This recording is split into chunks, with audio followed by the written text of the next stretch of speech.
Okay, so last time, after some dreamy dialogue, you guys got off. You got some breakfast kebabs from some street vendors, and were trying to whittle down Tusvavas's list of errands in an effort to pay off the Hexania debt. You had collected a debt that needed paid from the smith at the Sword and Scale that needed to be dropped off to Micah at the Tadiku Den, but haven't dropped that debt off yet. You had paid a visit to the Gurk Depot and spoke with the owner, an older goblin by the name of Gurky. You were after a special emerald, but the sellsword that Gurky had hired apparently feverishly declined for some reason. You learned that the emerald is in the care of the casino, having been lost in a gamble. After hearing of this, contemplating doing work for Gurky as well, you did some shopping and healed Gurky of a respiratory infection and left his shop. Now you step into the midday streets on a main thoroughfare of South Sunder. You have tasks to complete from Tosvavas and Sunder, Rowanwood, Red Ash, and the Somberfoss Forest, with prospects by the way of Gurky and Skins, and you were told to come by Cliff Craig when it was convenient to you to discuss the next steps on your journey with the secret piece. There are several things still yet unexplored, such as the fighting pits, the Sunset Theater. Samael has the remaining portions of his tattoo to finish, and you have many dots on your compass, so to speak. So, it is bright midday in Sunder, and you stand outside of the Gurk Depot in downtown. What are you guys doing?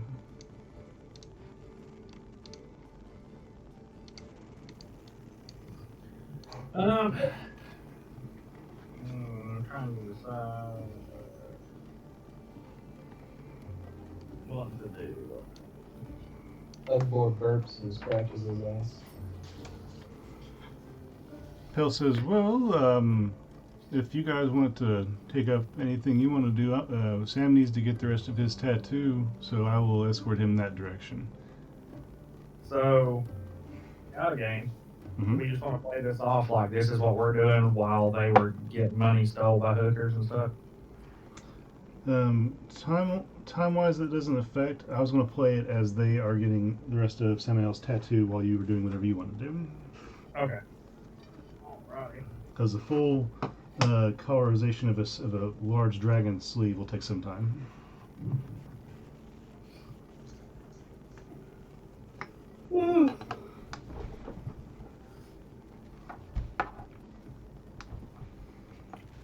So Sam and Pel head off to the bazaar to tackle the rest of Samael's tattoo and to not leave Samael alone in a city like this.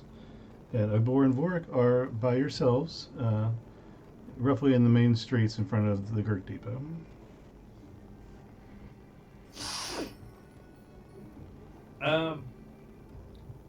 We already went in there. We already dealt with him. Let's go.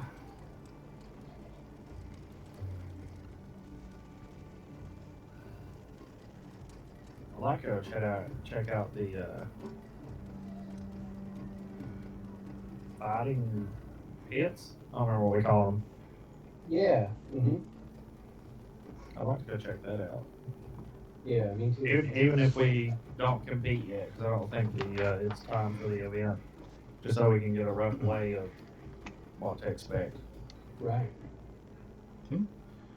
Well, it's easy enough to find. Headed uphill through a couple side streets, you eventually find your way through to this area here. The space in the streets begins to open up, and you see a couple fenced off areas. It seems to be on one side, not a petting zoo, but a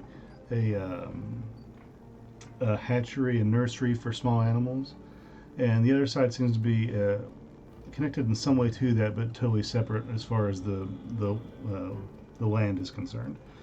Beyond that are two very large, very square apartment buildings that they seem to be very compact and efficient, but decently made.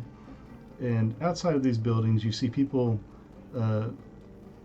there's people outside who are training, sharpening weapons, and like there's more or less, from what you can gather, especially judging from the giant fighting pits that are in the background, there are just prospective warriors and fighters everywhere in this area that have chosen this building as their main long stay of lodging to be nearby the fighting pits and their training area.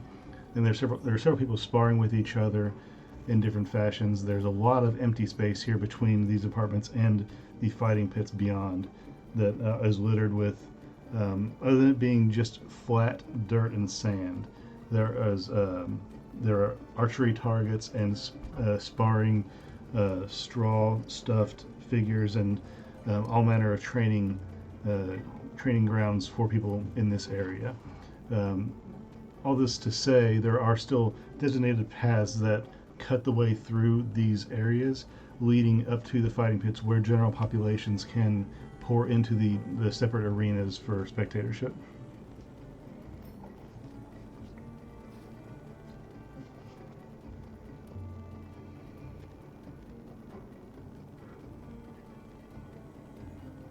Well, this is quite a sight to behold, isn't it? Oh, definitely. Do I remember these? Is this like newer since I've been here? No, you're very aware of them. You've never been there yourself personally, but it is a staple of conversation and social event when these things happen. Not that you were able to attend, but it is commonplace conversation. And for perspective, so I'm clear, the apartment buildings that you're looking at are each at least twice as long as the ship that you came into the city on, and they are at least 6 stories tall. The fighting pits beyond seem to be double that in size as far as height, and they're very almost octagonal in shape. There's this geometric design around them, and they have a skirt on them that is basically a bunch of pillars that arch, like from this distance. It almost looks like hewn lace that lines the bottom of each of the buildings. That is just a series of pillars holding up the building, making way for a covered pathway, a sidewalk of sorts that goes around the perimeter of each of the fighting pits. On top of each of the fighting pits, there is a symbol of that looks different on each of them, but it's hard to tell from this distance. Wow. Okay. Are they like on stilts or are they? No, they are Okay. built onto the ground. Okay. So the height is mainly just seating. One could Right. assume. Okay. So, Vorhik, do you reckon who do we talk to figure out some details about this? Maybe when they're fighting.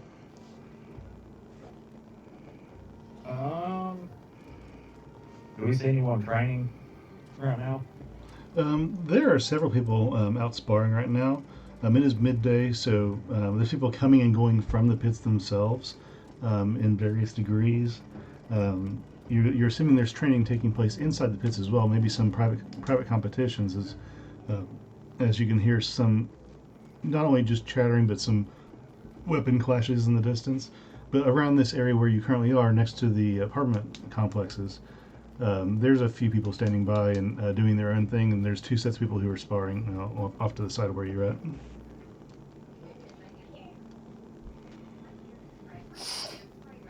I want to approach them. Okay, the ones that are sparring outside the apartments. Yep. Ugbor follows behind. As you approach, you hear the two of them. You kind of almost coaching each other as they fight. One takes a staff that he has, and he brings it almost straight horizontally towards his opponent, who very easily deflects it upwards over his head. And he says, "No, more of a diagonal, like from the bottom, and you got to bring it up." And you walk into this. I'm just gonna stand by and watch for a second, see if they acknowledge us. you watch as they continue this dance of fighting, and um, the more you watch, the more you get the sense that one is more in charge than the other, and the one who's defending, giving tips is, although not necessarily older, he seems to be more experienced in a lot of things, and he's talking to the other gentleman about his technique with the staff and footwork, and keeping mind of where your surroundings are, so as not yourself pinned up against a wall, because not all the walls are equidistant from you, and it takes a long time before they eventually uh, tire into more or less a break, and then they go to leave their area, and they see you standing there, and they can kind of give you the upwards nod as they start to walk by. Um, Before they can leave, I want to be like, excuse me, I have a question for you guys. Yeah. So yeah. You, I assume you all compete here quite often, right? I've been here a while. He's kind of new. Is there something you needed? You looking to place a bet? When do the fights take place?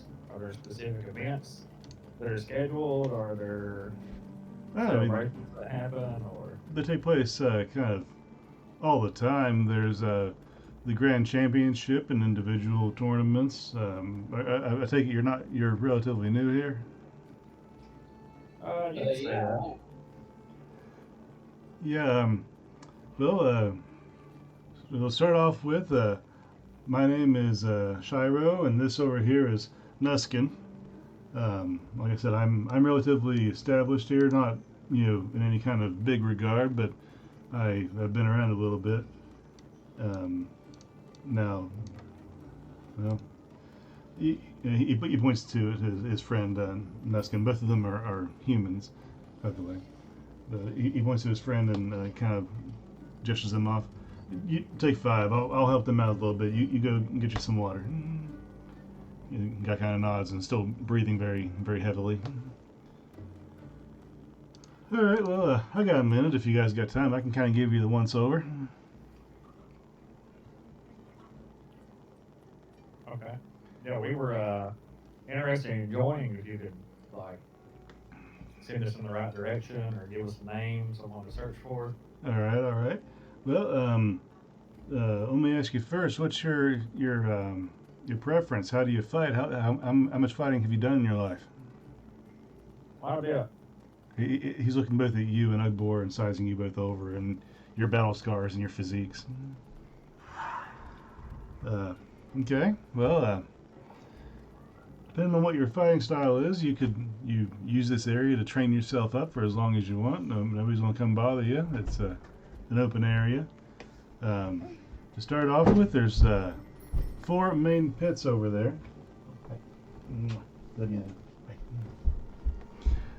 So there's 4 main pits over there, and they're divided into the different fighting styles, more or less. The grand arena is the one in back there. It's the one that's it's obvious. It's bigger than the others. Kind of towers over everything. So it's in the center. But in front of that, there's 3 different arenas that correspond to different fighting styles. The grand arena, it's no holds barred. Everything's open. Especially during the big tournament that happens about once. I don't know, about 3 times a year, something like that. But anything goes there. The other pits are they got names.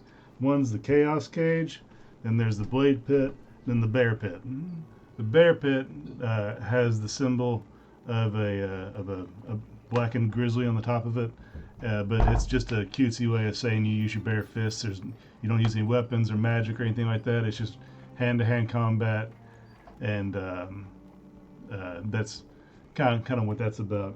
Blade Pit, it's obvious. You got your cross sword and battle axe symbol on the front, a little token icon there. That's for your edged weapons or any kind of weapons really. Could be a club, could be a battle axe, could be a toothpick with a really big stick on it. Doesn't matter. So any standard weapons are in there. The Chaos Cage is for any kind of arcane battles. If you're magically proficient, you can choose that style of things, and that goes into no weapons. Hand to hand is fine, but mainly it's the omission of any kind of weaponry in lieu of arcane forces. But so everybody has their preference of fighting, and a lot of citizens have their preference of what they want to watch, and there's fights held privately in those different arenas there, and those are held sporadically, or sometimes they're scheduled, maybe once a week or something. Um, but yeah, it's kind of the long and short of it there. You can train underneath the pits. They got an entryway for combatants under towards the back of each of the buildings. It's pretty easily marked, but you go in there. There's a whole circular area. You can train in there. That's where most of the big wigs kind of hang out. The past combatants that are, you know, they're kind of the people that win everything more or less. They're down in there with the heavy, expensive equipment, and that's where they train at. And for those of us that can't get a word in there, we're sanctioned out here out in the open. So, Shiro, do people bet on this? Like, All the time, all the how's their time. interest? I mean, it depends on the combatants, but basically people bet. There are some gamble masters that come from the casino to make rounds during big events and everything, but people bet with each other all the time, and it all depends on what their individual bases are. But when there's an actual tournament going on, the gambling masters they come by and they make their own odds, and they do a round of collections, then a round of payouts after everything's over and things like that. Wow.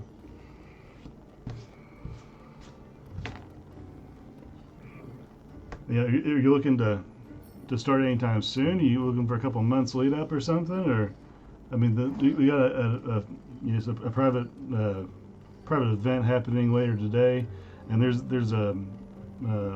it's one fight in the bear pit, I think, right now. Later today, I think the rounds are open for anything before then, and the pits are good tomorrow. But there's not another scheduled tournament until the end of the week. Wow.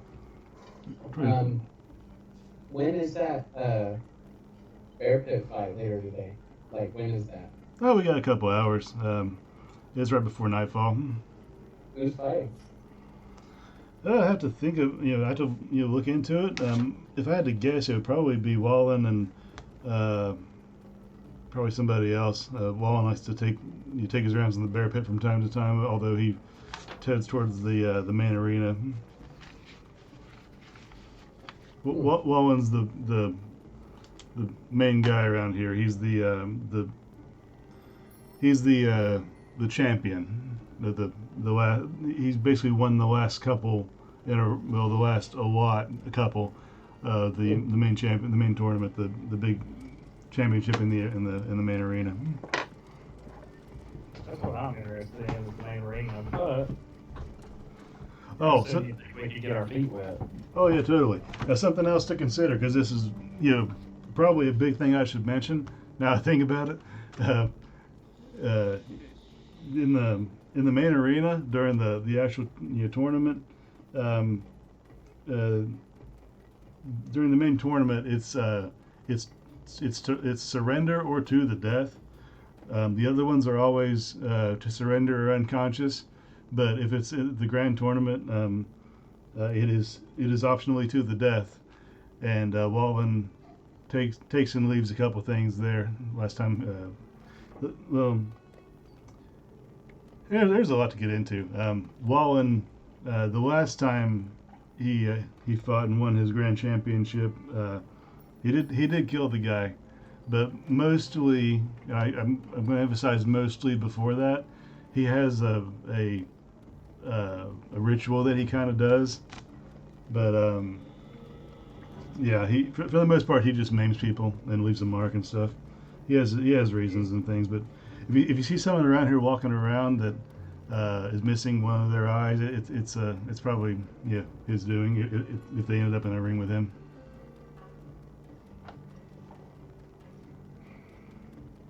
Sounds like a true test. Yeah, Is there just any something to be careful about. is there any matches going on we can hop in on this evening? Just the one in the bear pit. If you want to just hop in and grab somebody and you want to fight in one of the pits, you can totally do that as long as the arena master is good for it. He should be. I think we're pretty much clear. The arena master is Akuthi, by the way. Akuthi. Yeah, he's a dragonborn. You get the kind of a light gray scales going on. Kind of hard to miss. Goofy? Yeah, Kuthi. And don't make fun of his name or anything. He just as soon slash you as anything else.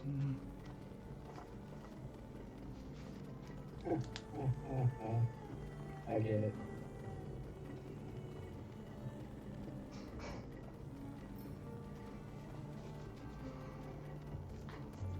What did you say? He was the arena master?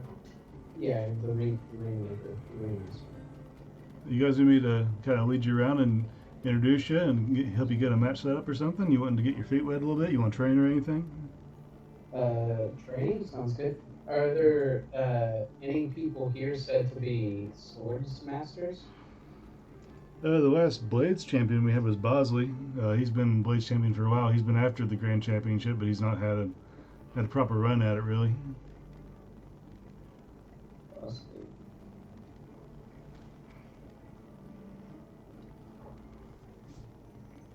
Oh crap! My sword's being worked on. If you're lacking a weapon, we can provide one. We got, they're not in the best of shape, but there's set. I'm sure that could be fixed for you if that's needed. And unless you want to go hand to hand. Going hand to hand would probably be something I'd want to do, but if there's somebody here that's truly gifted with blade, I'm sure there's something that I could learn from them. Like I said, I mean, if looking for your most powerful warrior, that's Wallen, but Bosley's he only holds the Blade Pit Championship because Wallen's not interested in it. Wallen only goes to the Bear Pit and the main arena. But I mean, take that for what you want. For sure. Okay. Yeah, show us around. Vorhik, that sounds good. Yep. Sure thing, man. Just follow me this way. I'll take you to the main arena, and then you can decide what you want to do from there. We'll just head to the main arena, and you follow him. And this character, Shiro, he's not, like I said, he's not old. He is human, but he's has some lumps going on. Like you can tell his nose and some jawbone. It's not quite healed properly after fighting, and he's got a lumpy impression. But overall, he's mostly in shape. He's a large person, but doesn't have a whole lot of body fat. He's somebody that has been around, but not successfully around. If that makes sense. He's wearing just some basic furs around his waist, down to his right above his knee, and some leather shoes, and everything else is just bare. He's just sweaty in the desert heat. He leads you through the tournament grounds, which is what these areas called here between the pits, and he leads you between the Bear Pit and the Blade Pit, and up to the arena. And the arena is like the other ones. It's made of stone and is just sheer square brick walls all the way up to the top, where it has a you can't tell if it's decorative or just necessary spikes of stone that are held up by big timbers. So it could be decorative, it could be just part of the structure, but it is almost a crown shape of the entire building, with that with the under bit having that same lacework of pillars that hold up the first level of the building, allowing for a sidewalk of sorts to walk all the way around the building. And he leads you into the front entrance, which is where the audience would walk through, and walking the uh, through the gates, more or less, of that the arena pit, it leads up to a ramp, which then ascends in sections up to a portion where it breaks out of the hallway that is the ramp, and you are now standing atop the first layer of stands that looks into the main arena. And in the main arena, there's pillars and boulders, and basically a lot of decorative pieces to the arena that allows for more creative combat, not just a big open pit that where combatants would just beat their heads against each other. It provides an aspect of stealth, dodging, hiding, and coverage that makes for a more interesting fight. But most of it has been either you can see either burned or blackened, sun bleached, broken from battle. The floor itself is swept free of any large gravel or stones. It's just bare sand, like a sandy stone floor. But other than that, it's just these pieces to help in battle. In the arena itself, there is 8 or so stacks of bleachers, of benches that go up in sections that wrap all the way around the arena in this hexagonal type of pattern. And he shows you, that this is where people come to watch everything whenever a fight is announced. And most people in the city would come to watch this if they're available. There is no entrance fee. It's purely gambling and for public amusement. Although you're sure that there is some aspect to higher ups in different districts that bet on these fights and gain money because of it. So it's not a free fight, but the citizens don't pay for entry. He takes you out and then leads you back down the way you came in to the entrance of the arena. And once you get outside, he helps you wrap around the building to almost the exact back of the building, a little bit off to the side. And there is a small entranceway there. There's no door. And once you walk in, it's a gentle slope that leads, excuse me, a gentle slope of a ramp that leads down into the area below the pit. And below the pit, it's about a story and a half below the floor of what you would assume you saw where people fight in. And down there, it is a semicircle around the entire building. Basically, it's a little bit wider than the walkway that you walked here on that has those pillars on it. So it's wider than that, but it also wraps around the building underneath the structure in the same pattern. And down here, you hear much more talking, and you hear weapons clashing, and there's people here and things going on. There are weights being lifted and crash into the floor. There's sparring happening, and you hear some yelling and fighting and battle calls, and people are down here, training for battle. Yeah, there's a lot of. This is where the bulk of everything is. You can see a lot of our strongest are down here. This is kind of where they stay, more or less. This is the most beautiful thing I've ever seen in my life. Ugbor is totally smitten. And over at one section, you see a table with chairs around it. There's several like it, but at this particular table, there are 4 large individuals sitting and just watching some of the other people who are training. Sometimes a word is exchanged from one to the other, but mostly they're just sitting there in their bulk, sweaty, possibly from recent training, and they're sitting there watching everything. There is one giant orc in chainmail. There's a dwarf that has some light scale mail on, and he's carrying a warhammer that he's perched at his feet, and he's putting his hands on the end of the handle of the warhammer, is resting his chin on it. And he something about this dwarf, you wouldn't know it except for his stature. The dwarf is completely bald. no hair on the face, no hair on the face or head or anything. He's completely clean shaven. Whoa. There is an elf who is wearing just very thin robes, and he's relatively skinny, but he's sitting there not at all, sweaty, and he's just sitting there patiently looking through a book, and he's half looking through a book and half looking around at the people around him. And the fourth member of this table is a halfling who is wearing beige colored robes, but only across the shoulder and around the waist to the ground. And he's sitting there looking very, very calm as he watches everything. He's cracking his knuckles. Yeah, those guys over there, those are our champions. They don't train with each other, but they tend to click together, if you know what I mean. Because you got to keep your enemies closer and that type of thing. I imagine anyway.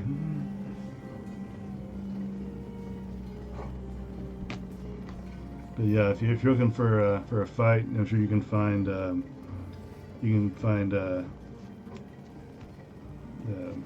Kuthi down here somewhere. Those are our champions. You get a word in with the masters or whatever you want to try and do. If you can find a bench to work at down here, this is where the good stuff is. But the other three arenas are basically the same. They're just a little smaller, and they're made for their type of fighting. So you won't find much workout stuff in the chaos cage. But down there's a lot of targets for you to practice your spells on, stuff like that, and likewise for the other two pits. But this one kind of has everything, so I brought you here. Yes, this is the main bit of it. I'm gonna go check with my friend, make sure he's all right. But yeah, if anything, I'll be around probably at the apartments. All right. Yeah, with that he nods and he's taking his leave. Oh, where's to begin? Lance. What was the name of that guy that Bobbas has business with here? I thought it was him wanting us to beat someone. Yeah, but it was a specific someone. I can't remember. If you look in the book that you have, he's wanting you to.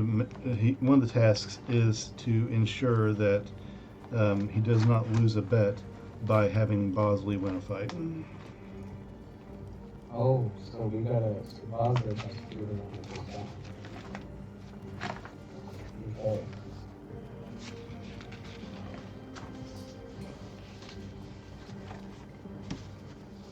Okay. I assume that's during that big event at the end of the week, though. Yeah. By the way, have we healed yet? Like, have we slept? Yes. Yeah, you've slept the last time when Pel and Samael had their dream sequences. Everybody there got full rest. Okay. Alright. I guess we need to find someone that can get us in a fight. Or just you can go out and train with us. Yeah. Let's do that. Okay, Okay, yeah. knuckles and starts rolling his neck. Go get your feet wet. We'll have Ugbor make a perception check for me. Okay.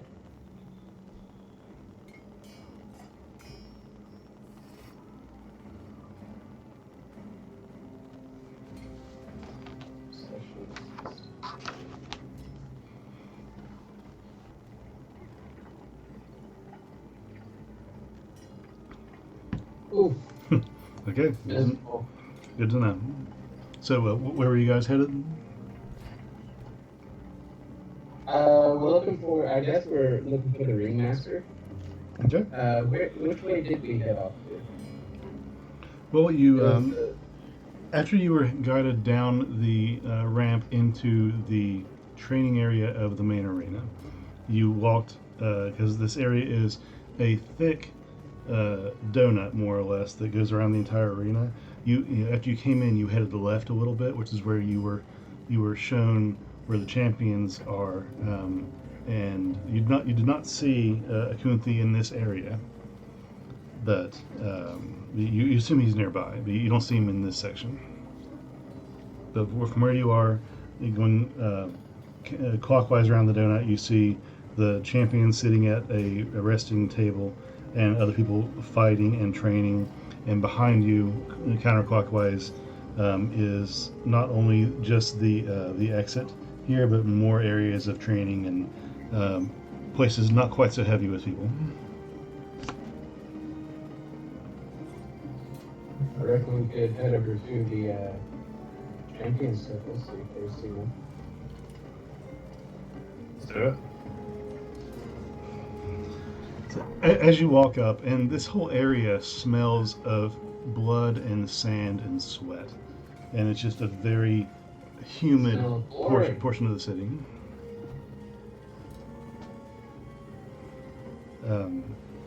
As you walk up, as you start to walk towards that area, you know, as the champions are keeping an eye on the entire area, watching people train and keeping an eye on who has strengths in what and who is advancing at what rate.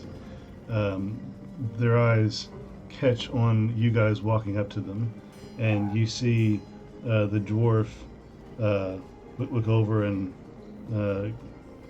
towards the orc and go and give him a sign of some sort, and then gesture in your direction. The orc turns and looks at you immediately, without breaking eye contact, with just the scowl on his face, stands up, and he stands at about close to 7 feet tall. He's the biggest, strongest orc you've ever seen in your life, and he is cut not only muscularly, but he is actually cut and scarred all over his body. He's wearing chainmail, but it's broken in sections that you see now that he stood up, and it's only caped over his shoulders that barely fit because he's so large. And besides that, he only carries a very thick belt around his waist and pants that are cut off, mid-shin. He stands up, he walks over to you and goes directly towards you, Ugbor. Who are you? Name's Ugbor. Where are you from? From my home village. Where are you from? He ignores your question. Whom do you serve? I serve Grinch. You see, at the mention of that, people at the champions table straighten up a little bit and kind of lean into the conversation. Grooms. How many warriors you kill? How much land you take? I've taken more land, and I'm not sure I've killed them. He leans down into your face, probably 6 inches from your face. His head, a time and a half the size of yours. You take no warriors' lives, take no land, but serve grooms. Whom do you really serve? You can see his breath is rank, but also his jaws, it's healed, apparently half broken, because his jaw set off to one side as he's talking. He does not wait for your answer. Grooms is dead. See, That or he never was alive. What is up with these orcs, man? I don't think they like you. I don't think they like Grinch, bro. You're an orc that all orcs hate. I guess. He stands up from being in your face. We want to fight to prove grooms. Oh, yes, he does. Definitely. In the pit.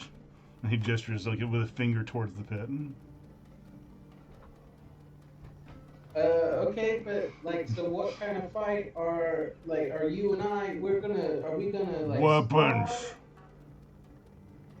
weapons to the death, bro? Like right now? No, not death. Not today.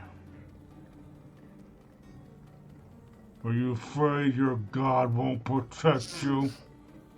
What would make this more interesting? You have somebody over there you'd like to join in when 2v2? No. He is the one who's got to prove something. Oh shit. Alright. He stops from Ugbor like walking. straightens himself up a little bit. Kind of looks back to Vorhik and back to this Mongoloid.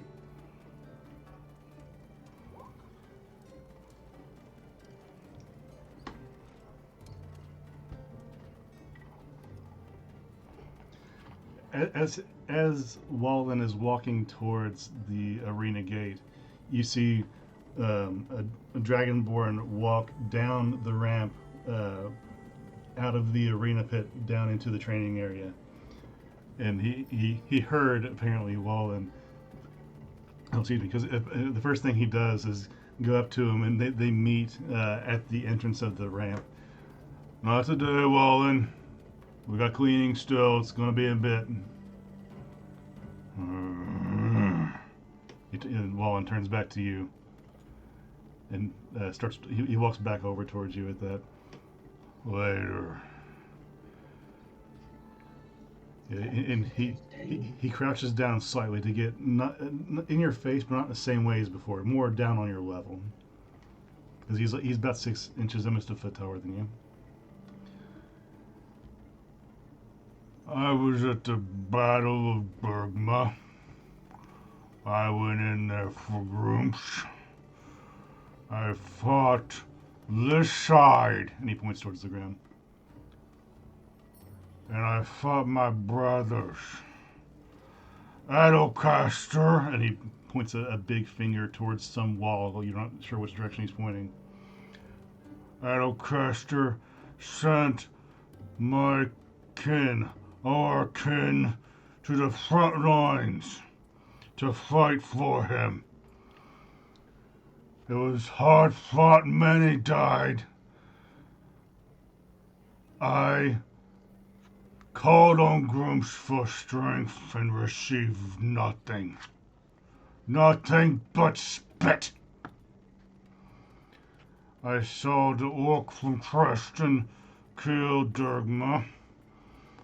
He claimed glory for Grumps, but Grumps didn't claim glory. Preston took the glory. They took the orcs and put their dogs back in their cages after the battle. And I lay broken on the field, calling in my mind for help, and nothing came. Only I lived because some healer was by and showed mercy, spared me. So I petition you this. He starts beating his chest.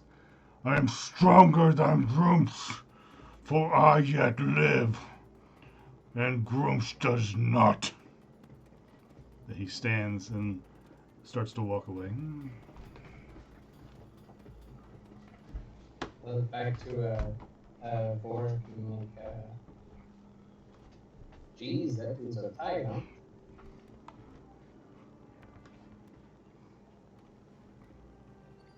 Oh, he's being right back. Oh, okay. I see that now.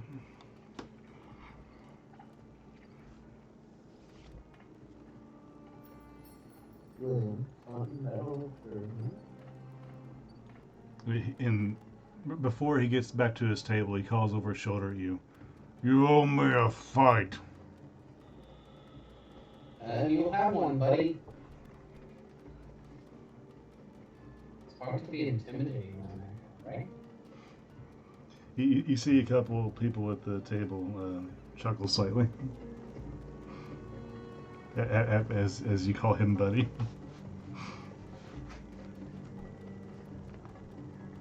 Battle of Jordan. Had a bad time.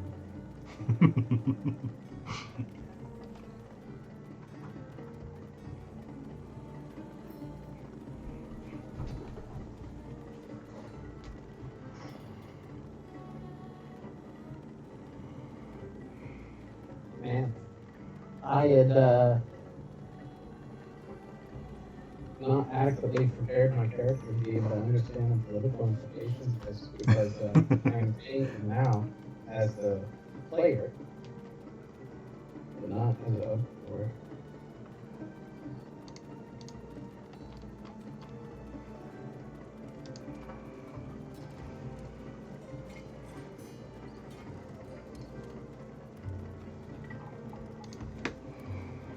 So you had a bad day. I'll take credit for putting that in your head. Yep.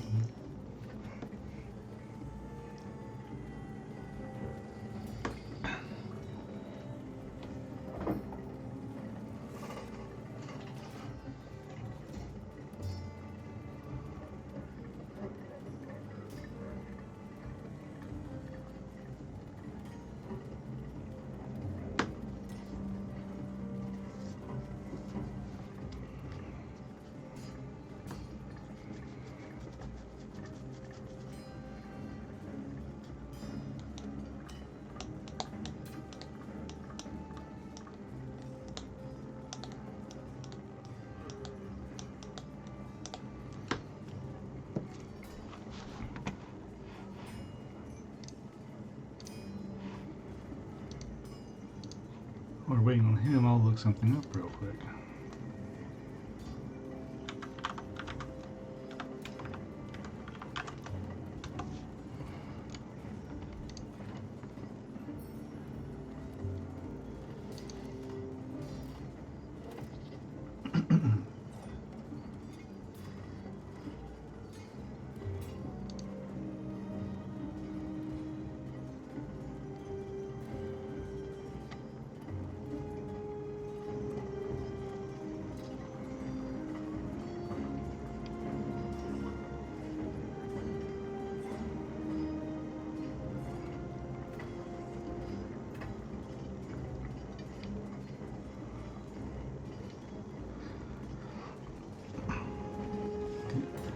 Well, Walden sat down. What are you guys doing right now? What's your general direction? Okay, so we had noticed that there was a dragonborn following somebody down and through while I was having this discussion with Wallen. No. Correct. The Dragonborn, who apparently is the arena master, Akunthi, came out of the arena hearing Wallen starting something, and told Wallen that they were still cleaning the arena and it wasn't ready for a battle today. Okay. And after that, And Akunthi began walking back towards the arena. okay. I reckon we're gonna head down towards the arena. Okay. I mean, easy enough. It's just a ramp that is about 15-20 feet wide, and it leads up into the arena. Like you would imagine a coliseum. There's gates that have been pushed to the side, like large, straight wrought iron bars of a gate that would sometimes close to build suspense or to let the combatants know this is where they need to stop until they're led into the arena as the fight starts. But right now, the gates are just open and the ramp leads up and into the fighting pit. In the fighting pit, you see the gray-skinned, scaled, I guess, dragonborn, and a couple others who seem to be more or less just workers who are sweeping stones, some raking the ground. There's somebody sprinkling some sort of dust over what looks like a puddle of blood on the ground, and they're just generally cleaning up after what appears to be a fight that happened earlier today.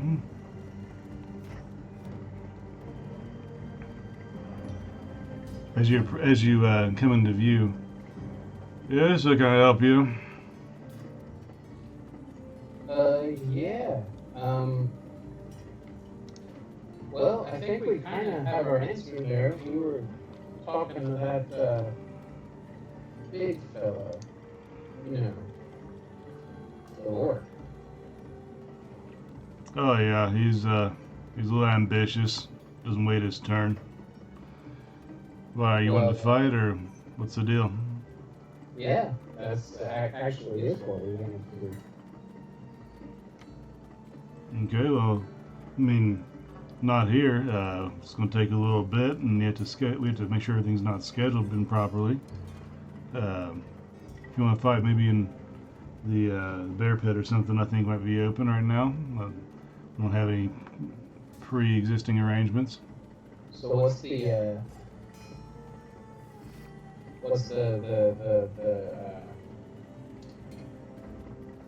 routine when we get there? Do we just grab somebody and start beating them to death, or what? Sure, that sounds fair to me. I mean, pits are open, no gates are closed, no event scheduled. You can go in there and use it at your will right now for a proper competition.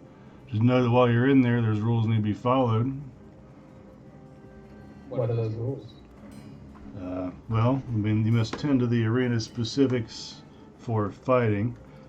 While you're in there, if you break those rules, the contest for whatever regard is rendered invalid, and anything thereafter is rendered basically assault for whatever that's worth. And basically, if you try to fight somebody in a bear pit and you bring out a maul and start hitting them with it, then they pull out something or cast a spell at you and kill you, then that's justified and it's whatever. So more or less that. Just tend to the rules, otherwise the rules don't apply and it's just a fight. Dang, all right. And are there usually lots of people there interested in the fight, or do we have to bring our own, or what? I mean, people spar all the time outside the arena just to practice and stuff. If you're actually wanting to bid on a takedown, then you can certainly do that. Now, in every pit, other than the main arena here, it is not to the death. It is to surrender or to unconsciousness.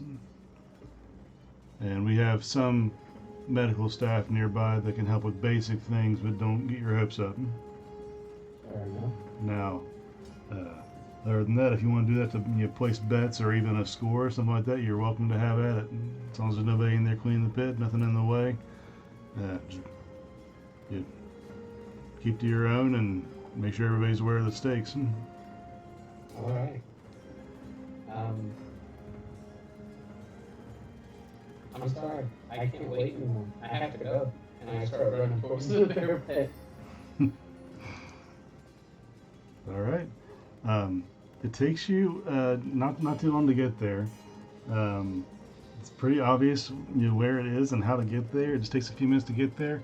When you get to the back side of the bear pit, you go in the bottom, and it's similar to the main arena, but a little bit smaller. There's only a few people in here right now, and you walk in, and surprised to see, while you have been over here, apparently one of the figures at the champions table has made his way back to his arena. The halfling who's dressed in the beige robes. He's walking the grounds under his pit with his hands behind his back, and he's walking, taking stock of everything, just taking a stroll about his training pit. There's a few others in there as well, who seem to be like sparring with each other, mainly humans and a couple other halflings that are dressed similarly to him, but not quite done as well. Like, you can tell they're trying to imitate him, but it's not quite working.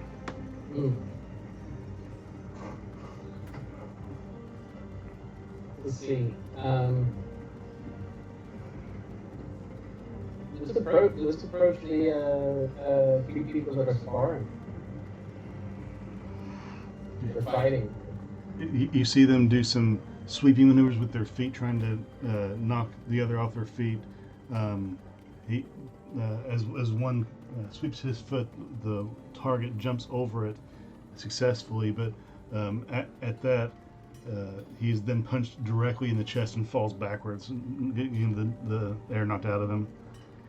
And after he falls down, the one who knocked him down stands up, gives him a bow and a nod, and reaches a hand out and clasps his hand and pulls him back on his feet, and they start fighting again. They're ignoring you as you walked up. They're just continuing to spar. Alright. Ugbor waves him down. Oh, there. They both turn and look at you. Yes. Are you all like... I'm not interrupting you, huh?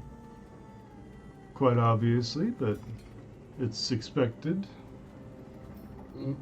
That's fair. I'm new here. I was hoping to bust some faces. How do I do that? Well, I'm not sure who is free right now. We are currently engaged in a training exercise. Is there anyone you had in mind to fight? Any time frame? You want to go right now? I don't know. You sound like your feet travel before your brain. Yeah. Would you like a moment to consider your options? Would you like to spar immediately? And it's a very deep voice for a halfling, but for some reason it seems to fit his style.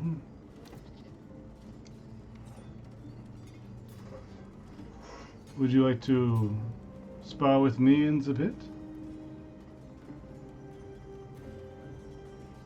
I think so. Are you sure? I do. Are you aware of the rules of the arena? Yeah, so when we're fighting, I can't use weapons, I can't go, and, that's about it, right? That is about it. Now, well, proceed to the pit and I will be with you shortly. This is exciting. All of my fights before this usually, are like life and death. Okay, one moment here. Turn the grid off, save that, fix that, move that here. I think that's good, okay. Alright, so he gestures you towards the ramp that leads up into what you assume to be the bear pit. And Okay. you walk up into the bear pit and you are met with the sandy floor that you saw in the other arena, but there are 4 pillars standing in the center of the arena. And you come up on the side over here. Let me help you out. You are on this side here. You can ignore the grid. The map didn't line up. But you come in and enter on that side. And just a few short moments after you enter, the halfling comes in behind you. Well, I am ready when you are. Please take your position. Okay. It's like, you're alright? Ugbor clearly has not been in an organized fight before. He walks past you and gets to basically the center of the arena and gestures you to stand roughly there. And he continues to walk and takes his position over here. Now, let me find my paper, wherever it went. I had a stack of things, and I don't hope they're not gone.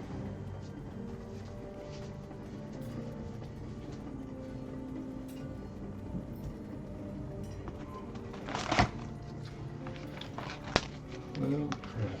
Where'd they go?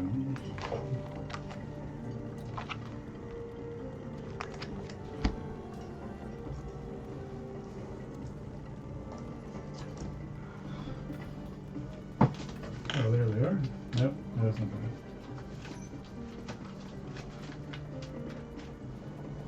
Well, I had sheets for this crap, and now it's gone.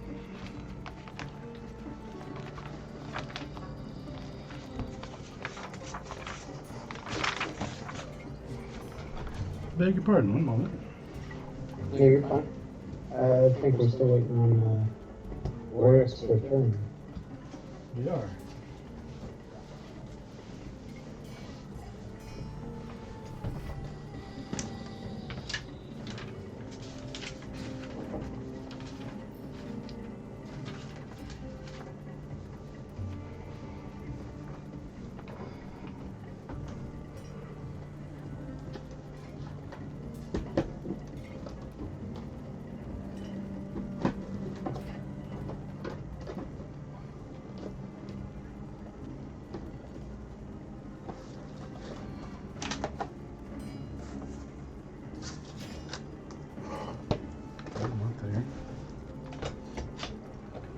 Ugbor takes off his backpack and sits it to the side. Okay, yeah. So what are you wearing in the pit here? Just your armor and you took your backpack off and you have no sword. Right. No sword, no javelin. You and all your glory.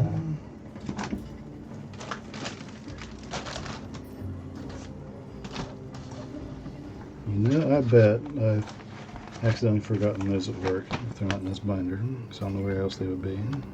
I'm back. Hey, bud. So, Jason's gone to Louisville and called to talk to the boys. Oh, okay. Yeah, I cannot find my papers, so I want to pull something real quick. Ugbor has decided, since the main arena is closed, he would go to the bear pit. Over there, he found a couple people sparring and eagerly challenged one to a battle in the pit, because he's eager to fight. And I left my sheets at work, apparently, after I drafted them, so I'm going to look something up real quick.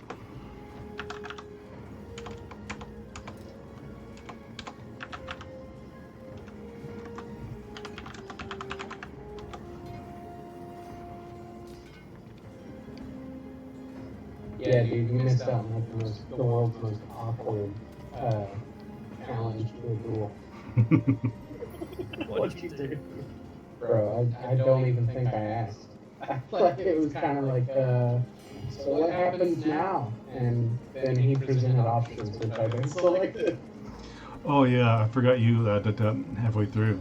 Wallen challenged Ugbor to a battle, and immediately started walking towards the pit, where he was told by the arena master that the pit is still under cleaning from the last battle, and he would not be able to battle in the pit today. So he told Ugbor that he owed him a fight, and then went to go sit down. You don't want to find anywhere else but the pit. Okay. I'd like to fight in other places too, if as long as we have time. Okay. So the halfling turns and puts his hand into his fist and bows before you.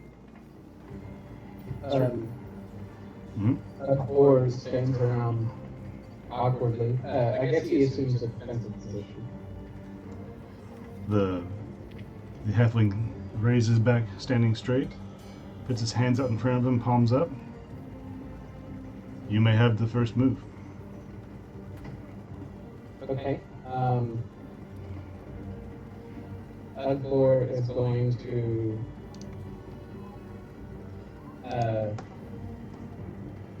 charge in head first. Okay. And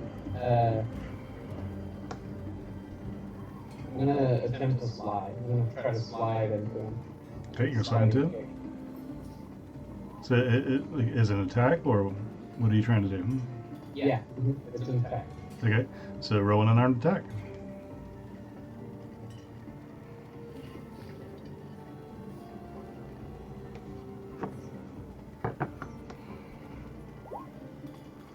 $19 hits. Go ahead and roll your damage on that.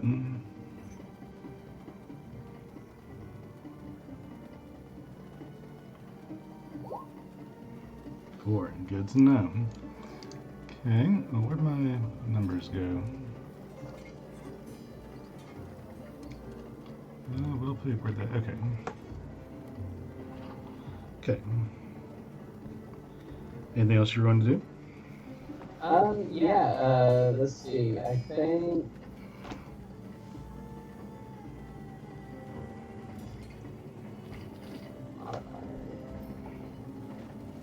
That makes sense.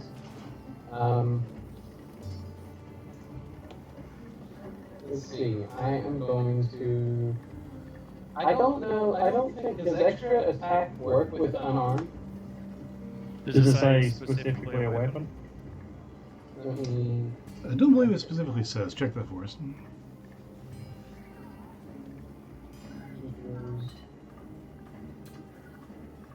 Extra attack. You can attack twice instead of once whenever you would take an attack action. So I think that counts. Okay. So yeah, you may do a thing. So, I slide into him and I kick him up, and then I'm going to try to, I guess, like, kick him again as he lands. Okay.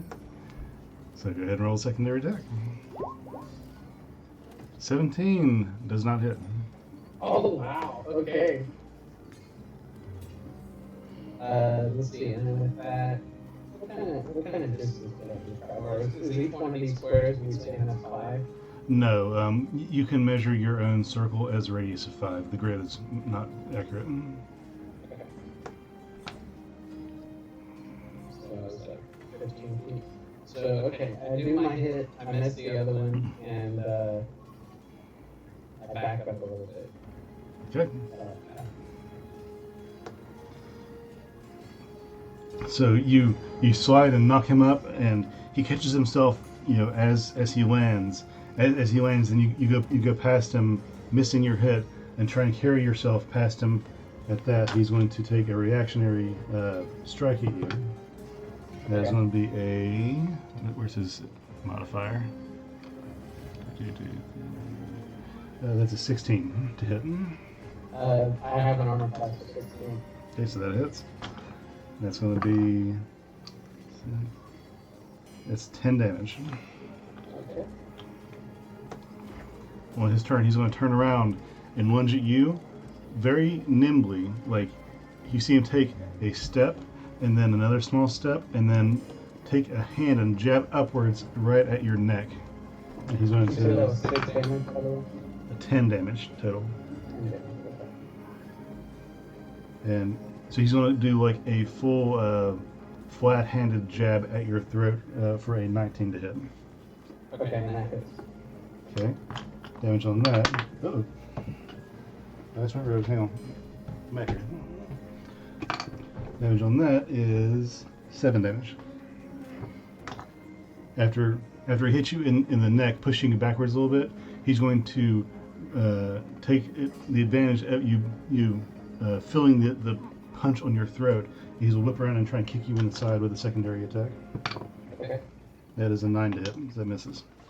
Yeah.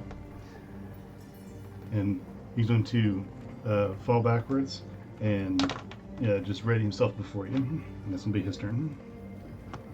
Alright. Of course, Chuckles and says you ought not to have done that, and the range fills him. And let's see, okay.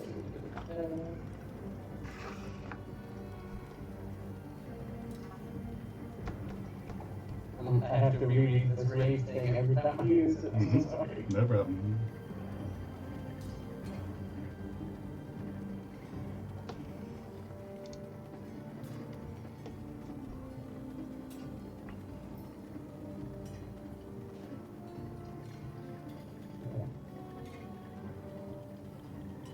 And if I'm not mistaken, I also can choose. Yes. I'm going to choose to frenzy as well. Okay.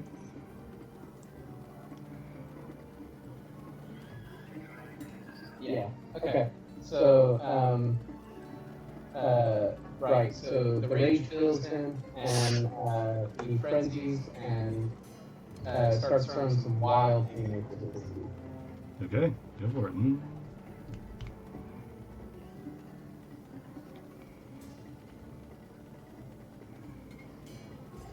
And I believe because I'm raging, I get advantage on the roll, the attack roll. I think that's correct. Yeah. No. That'd be reckless, wouldn't it? Yeah, I think it might be reckless. Okay. Rage. Advantage on stealth. Sorry, you have advantage on strength, saving throws, and checks. You get +2 to a strength attack on the damage roll, and you have resistance to certain damages. That's it. Okay. So. And it's someone's turn, then we would have advantage. I've been rolling already. So I won't be reckless attacking. It'll just be a standard thing now. Public. Oh, Okay. So roll your damage with double dice. like yeah. That would just be 8 bludgeoning. Okay, 8 bludgeoning. Got it. Alright, so first haymaker connects. We're winding up for number 2, baby. All right. I'm gonna try to rock this guy.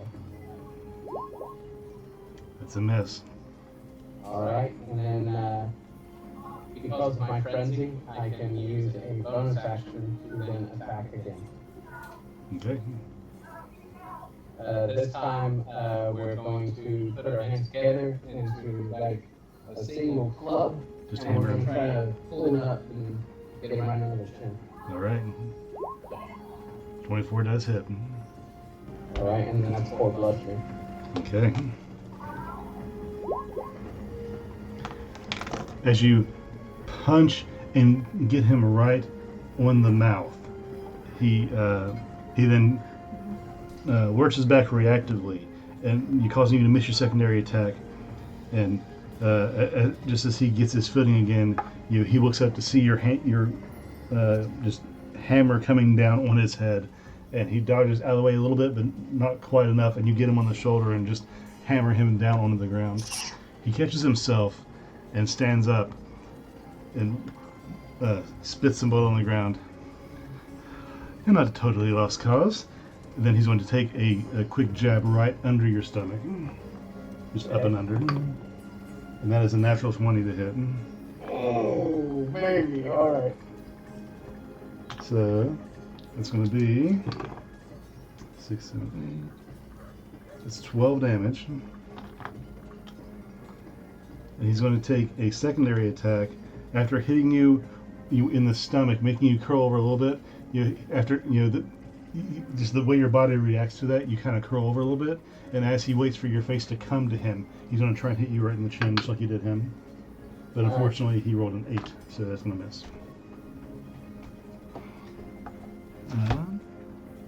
And let me see here. On that first strike, I will need you to make a con save, please.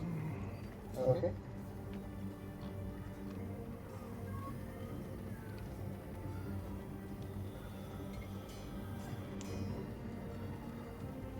Well, actually, no, I'm sorry, it's not a con save. It's just a d20. I just need you to roll a d20. Oh, okay.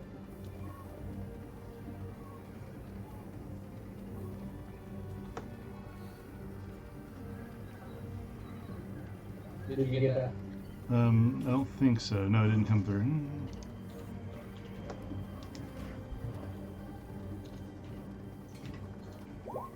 There it is. Okay.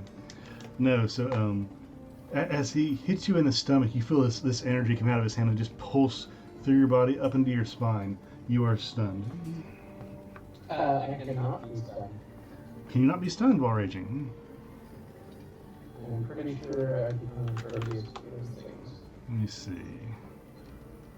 So I want to be fair.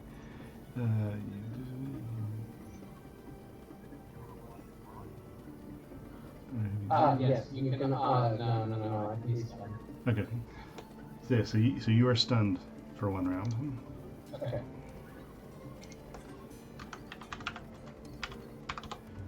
And just checking my conditions to be sure that it's not just a blanket you lose a turn.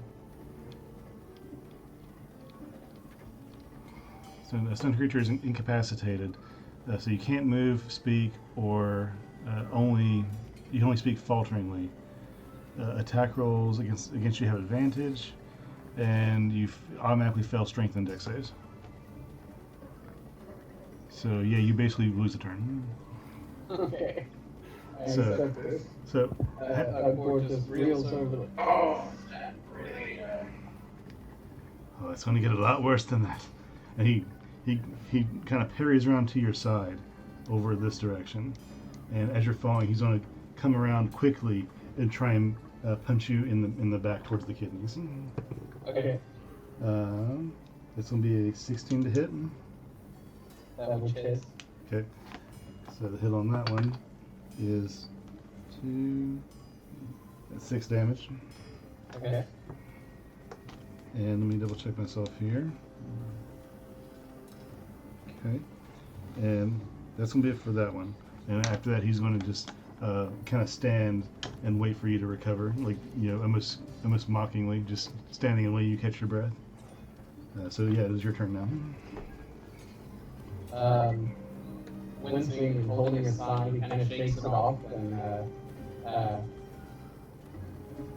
digs down real deep, and he's going to try to like fireman's kick this halfling into the pillar. Okay. So are you going to actually try and grapple and move him into the pillar, or are you going to just try and knock him in that direction as you're attacking? So I think I'm gonna let me look at my absence in combat. Just to we're gonna do a shove. Okay.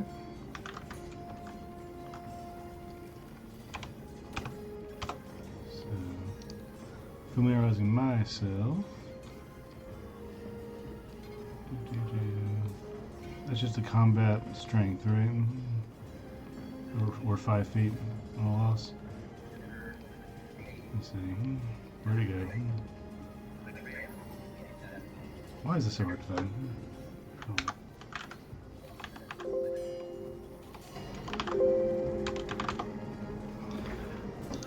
Using the attack action, you can make a melee attack to shove creature to either knock it prone,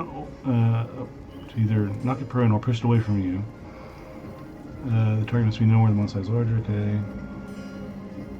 Yeah, so it's just a strength contest. Yeah, I was right. Okay, cool. So yeah, so roll your attack with your strength modifier.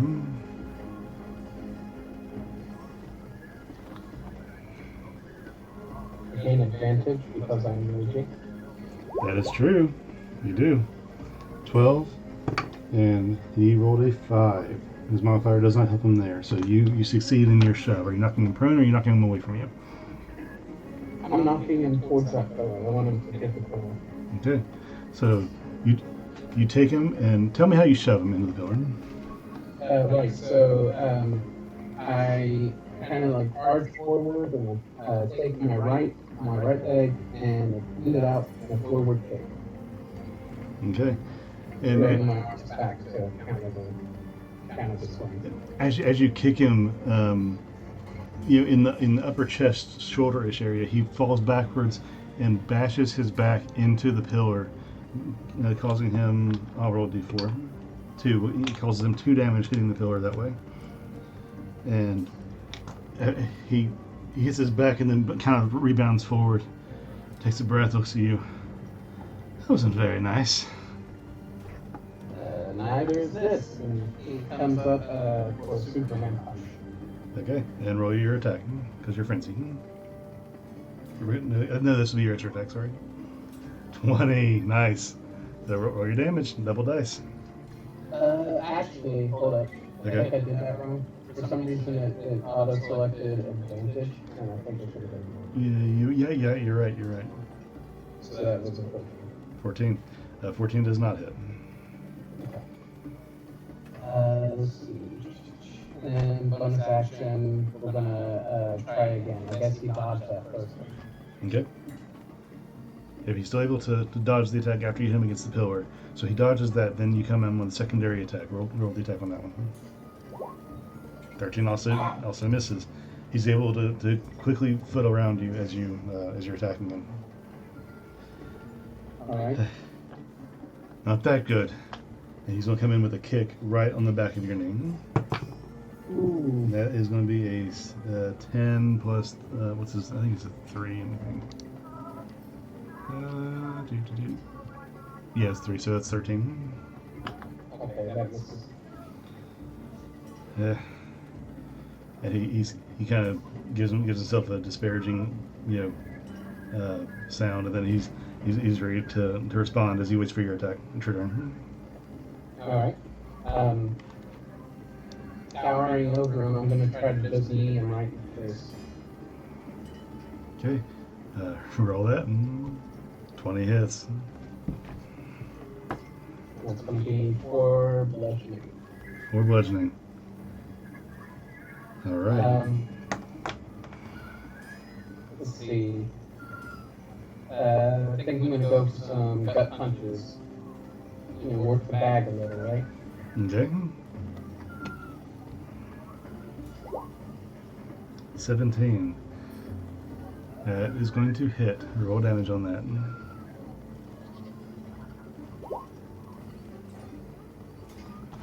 4 damage. All right.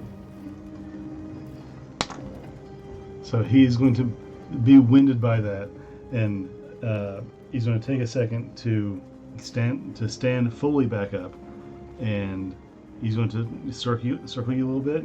As you guys kind of give each other the eyes, you wander in a circle. Using his movement that way. He's going to move this way while circling you and watching you. That's not good. Then he's going to make his way this way, while circling you. And he's going to jump off of this pillar. Like he's going to run to this pillar, jump off of it, backflip, and then try and kick you right on top of the head. Okay. And that is a 20 to hit. That is. Okay. 4. That's 8 damage. And after bringing down the 1 foot, he's bringing down a second foot right behind it, like it's a double kick. Boom, boom, right off the top. And the secondary attack is going to be a 17 to hit. That is. Oh, that fell. And the second attack is going to be an 8 as well. So after those 2 hits, he's going to turn around and look at you. Is that enough? Ugbor is clearly severely hurt. He says, I got a little bit more left in me. And he runs and he more or less throws his body. He puts his knees forward and he throws his body off. Say again, I didn't hear you. He's gonna do a running double knee.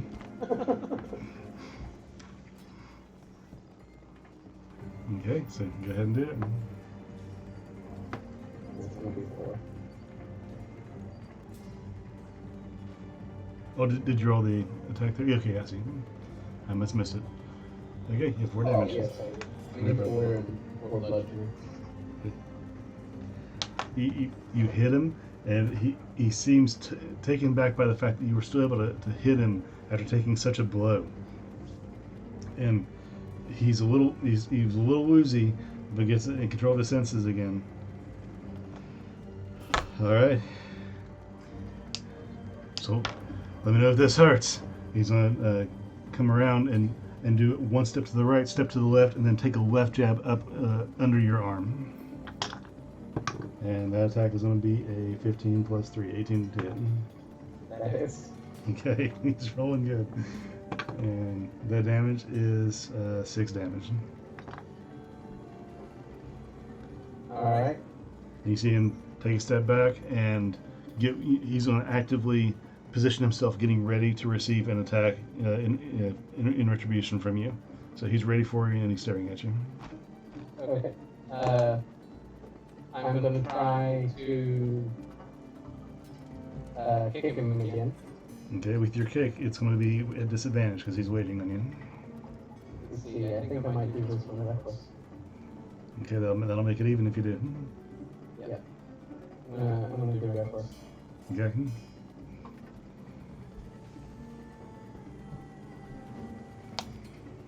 "22 hits. Alright, so that's 4 bludgeoning. All right. And then we've got 2 more coming up. All We're right. going to go back to haymakers.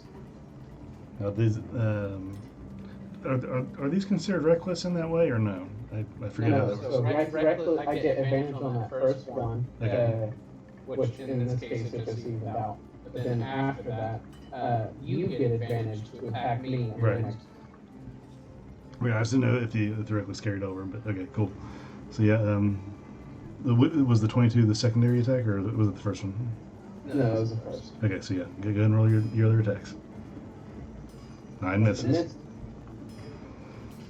8 misses. And So after the first hit lands, even though he was trying actively to avoid it, you were able to spot a flaw in his stance, exploited it, made him trip on himself for a second, and hit himself. You hit him in the arm, and after that, he pulls backwards, holding his arm, and in doing so, he's just not trying to receive your attacks. He's just trying to dodge your attacks, and he's able to get out of the way of the next two. And after dodging those, he's gonna come at you with one more kick to the knee. Oh, that one fell. Dragon. 15 to hit. That misses. okay, cool. Let's see. I'm gonna bring my. Is it my turn? Yes, it is your turn. Both hands together, up overhead. We're gonna try to smash him. We're going for the finisher. Okay, go ahead and roll it. Oof. Yep, that does not hit at all. Critical miss. We'll go again. I guess this one's gonna be from elbow. All right. All right, that is gonna hit for 4. And my bonus action. Hey! Okay, that hits. Go ahead.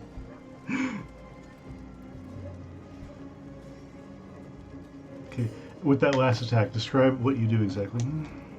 Oh, okay, right. So the last one. So the elbow connects, and then I'm gonna like spin around doing the bad thing, the flourish. I'm gonna show the enemy my back, and I'm gonna come around with another elbow, other arm, right to the head.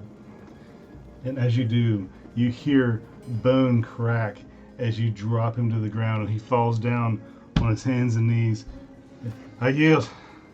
That's enough. That's enough. We're hands on his head, fist pumping, like, yeah, what's up? I'm ready for this shit. The halfling he rises up to all fours and spits on the ground and wipes his mouth. And you see somebody else walk out, not hurriedly, but they walk into the arena up to him, and pick him up, on the shoulder, place a hand on him, and you see a brief glow of magic from their hand, and you hear bones crack back into place. And after they get him stood upright and give him a few firm pats on the back, and he turns around and again puts his right hand into his right fist into his left hand and bows to you. Very well done. A gesture for like a fist bump. Yeah, we'll go for the fist bump. He returns the gesture and smiles a little. Hey, what's up, you? And he gives a nod and then walks back into the arena. The secondary halfling who came out extends a hand towards you in handshake. I'll shake his hand. As you do, you clasp his hand and you feel healing energy, just warmly course into you through your palm up your arm, and you feel some of your torn muscles start to mend a little, and you feel a little bit better. You're going to take about 5 points of healing. Then both of them walk out of the arena, leaving you in the middle. Vorhik, what are you doing? What? What are you doing after seeing your friend win in a fight in the arena? Oh, just stand up, clap, and give him a good whistle. I don't want to whistle because I won't be loud, but you can imagine it. Ugbor lunch over to you. I'm not gonna lie, this hurts. This hurts a lot. What hurt? You look fine. I think I might have internal bleeding, cancer of some kind inside of me. Face cancer. Fatty. Yeah.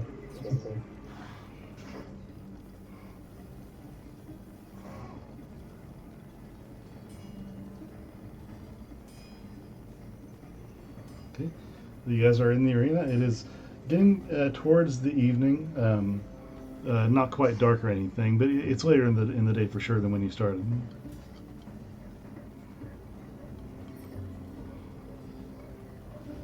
What are you doing? I'm gonna look somewhere for me to get up.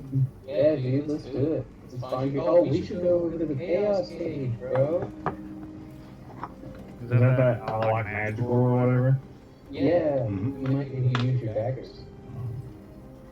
I don't have to know my daggers are magical or not. Bro, they disappear. Like, daggers don't do that. I don't know if you know. What was the other one? Wasn't the other one weapons and everything? Yeah, there was the Chaos Cage that involves magic and no weapons. There was the Bear Cage that had. I'm sorry, the Chaos Cage had magic and no weapons. The Bear Pit had only hand to hand, and there was the Blade Pit, which had only weapons, no magic. Only weapons, no magic? No magic.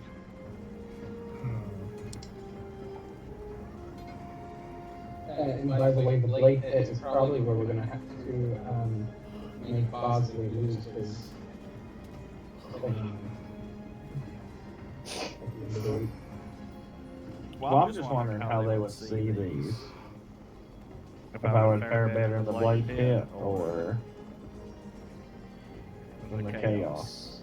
So I think that you might be able to get into the chaos cage on technicality. Your daggers disappear, and that's gotta be magical apparently. I don't know how you do it. Daggers don't usually disappear when you stab something. That is a technicality.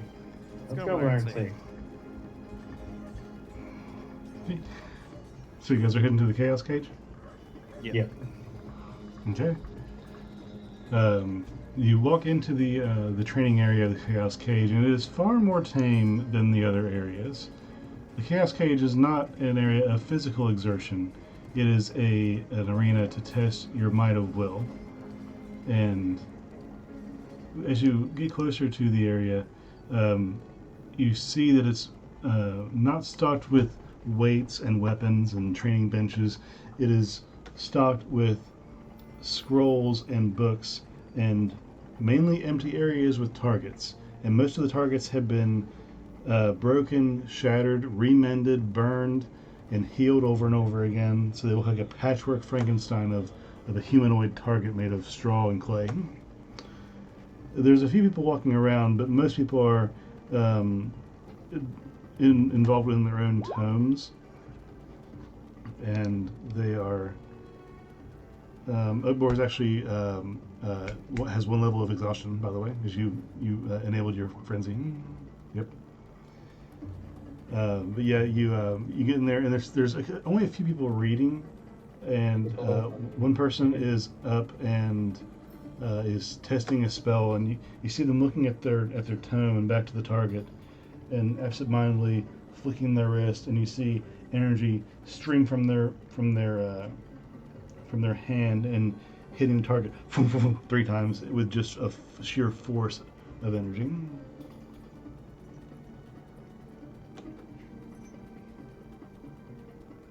See, I told you that looks a lot like what you. Well, maybe this is supposed to be.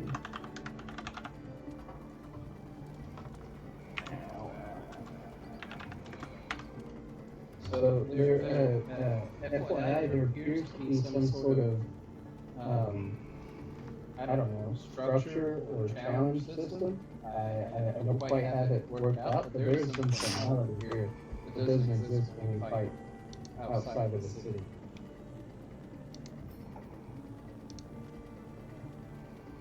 Let's go. That seems kind of important. You don't see anybody that seems more important than the other. They're all dressed similarly with robes of some sort dedicated to a specific way of learning. It seems to be that they've dedicated themselves in different ways with personal adornments and ways that they hold themselves in dress as to issue respect for a certain way that they study. But nobody seems to obviously more important than the other. From what you see now, there are 3 individuals who are separately seated around the training area at various tables and benches, and one who's actively practicing with a target. What races are there? They seem to be mostly half-elf, with there's 2 half-elves, 1 human, and 1 what seems to be an elf.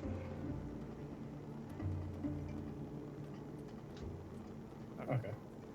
I'm gonna kind of walk amongst all of them.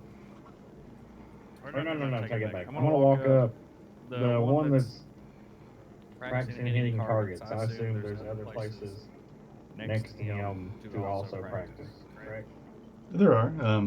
There is the area he's at is basically he's at a shooting lane, and there is 5 in a row that have targets lined up on about 30 feet away that are human shaped in size, medium size.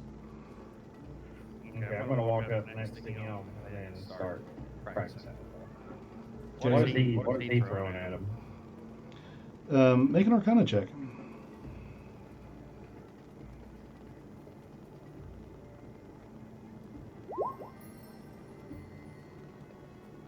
Wasted that. Wow.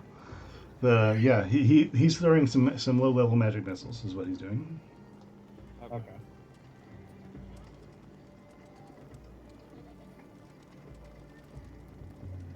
Well, yeah, I'll walk up next. Probably not like the one next to him, but like an easy one between us. Mm-hmm. And start practicing myself. Okay, and you're going to be throwing your psionic daggers? Yep. Okay, go ahead and roll an attack on that. See if you can beat a 10. Did you say see if I can beat a 10? Yep. I can guarantee I'll beat a 10. Is it which modifier on? Plus 10.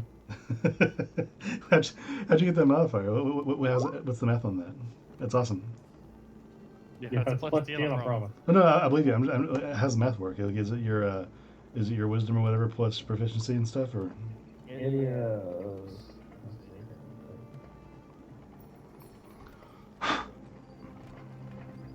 Well, it doesn't break it down. Okay, we can look at it later. But yeah, easy enough. You tell me what you do as you throw your daggers. Are you looking at this guy, or are you just standing there? I want to just look at him while Looking at him while you throw it, the dagger flies through the air and hits the target square in the chest, and the guy looks up to take note that someone else is chucking spells apparently next to him, and looks over at you and sees you staring at him. He's kind of taken aback and kind of jerks backwards timidly. He just out of not expecting you to be staring daggers at him.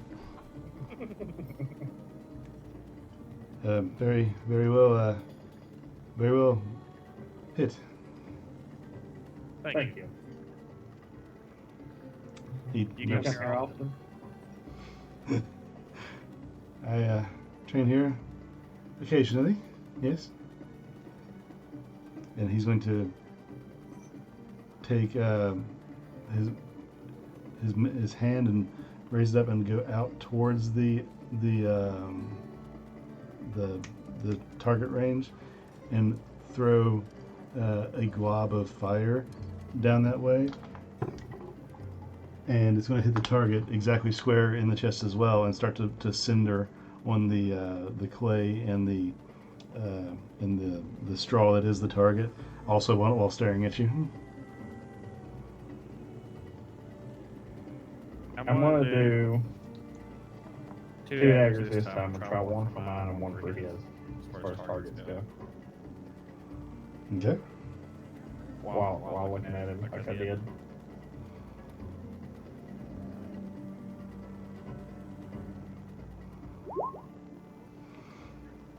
Just for the sake of rolling, yeah, they hit basically exactly where you wanted them to hit. You're very well practiced. Where have you studied? Nowhere, actually. All self-taught. He's going to do a flourish and take one hand up over the other one, and you. I wish I could just do it in front of you guys. He raises his hand up and flicks his hand. It would break the bandwidth. He flicks his hand backwards, and from his hand flicking downwards, he chucks another firebolt at one of the targets, the one in his lane, that's going to hit. And after he does that one, he waits just a second before turning around and does a secondary firebolt at your target in your lane, and that is going to be 17 plus to hit. Yeah, that hits as well. So he returns your gesture with fire. You look well trained yourself. I get around. So,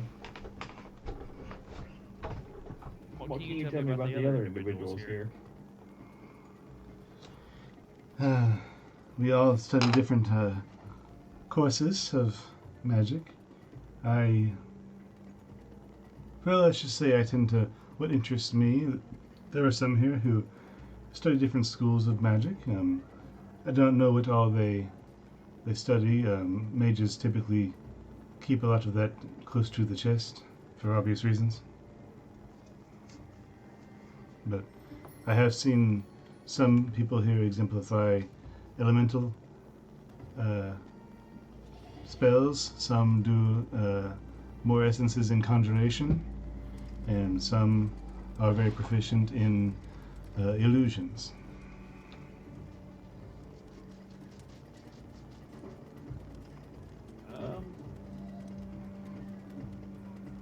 Anybody have any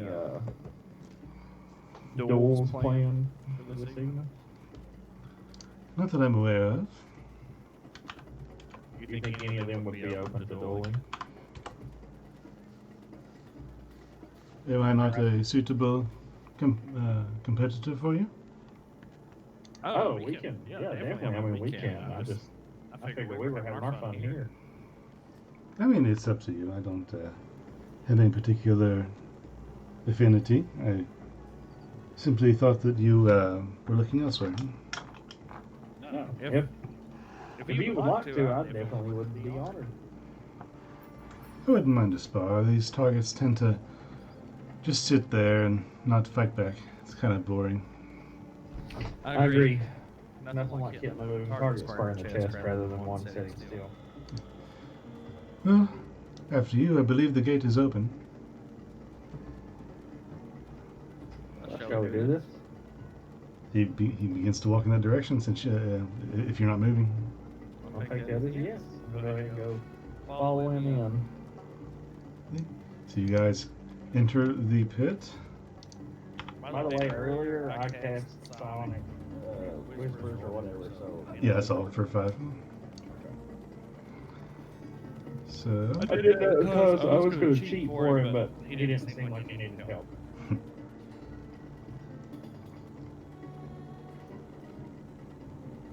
So the guy walks in, and he is going to walk to the center of the arena. The arena looks basically identical to the other pit. The only difference you've seen so far is you're guessing that the front 3 pits are identical in their setup, whereas the grand arena has a different makeup with its decorative measures. But this one is the same as the other pit. Well, this one, instead of being mostly clean because of the lack of weapons and everything, there is a lot of burn marks and elemental type damages and much more. You can tell spells have been flung in this area.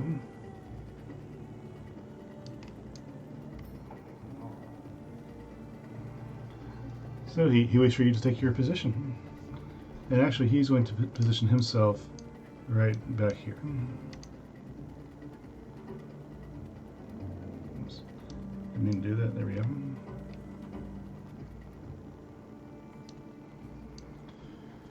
Well, are you ready?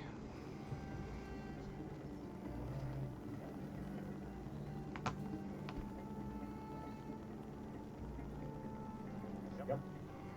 How many hit points do you have? Me? Yes. 53. Okay, cool. Purely curious. Okay, then I'm going to have you roll initiative because he's not offering to let you lead.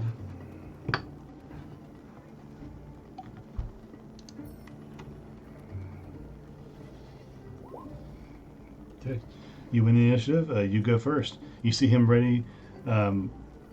He's taking a foot back and preparing a spell, and making a gesture, but you are faster than he is. So what are you doing?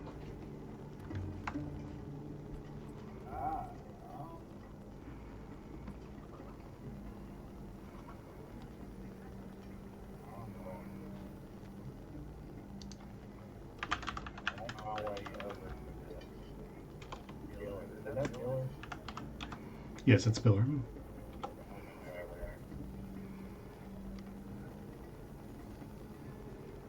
Can you not control your? Yeah, there you go.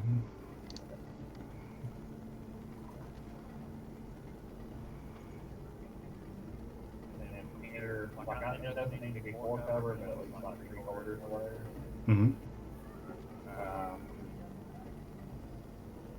I want to.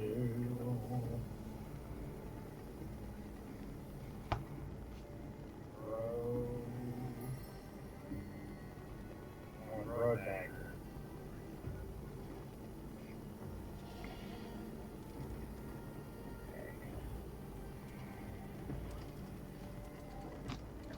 Okay, so roll it.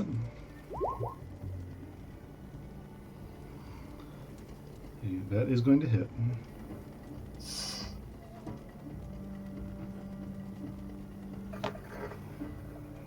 go ahead and roll damage.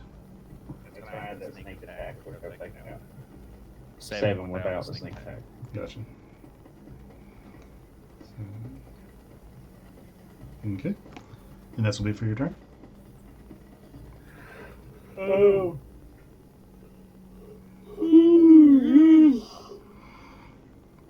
I'm going to. Well, hell, it wasn't doing good, I don't believe.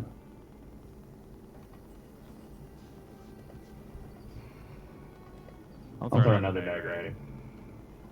Okay, roll it. I was going to attempt to hide, but I don't think that was going to hurt us currently. 17 hits.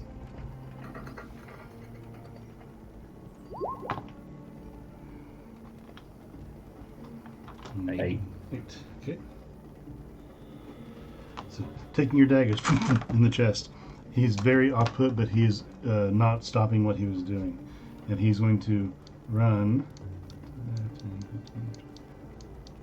here and making you basically half cover, we'll say.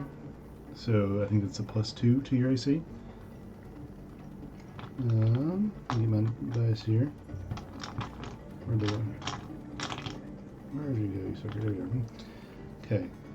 He's going to, as he's running, make something in his hand that crackles. He's going to toss it in your direction, and what seems to be a ball, a wave of energy comes at you in your direction, and that is going to be a 14 to hit.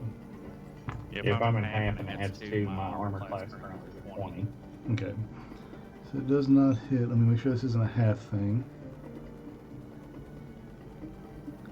No. So the spell misses, but it strikes the pillar with thunderous damage, and it boom, just cracks into the pillar, and you hear it resonate and crack, and bits of dust shake off of the pillar, and he's going to continue his motion and move to behind the pillar right here. And that's going to be his turn.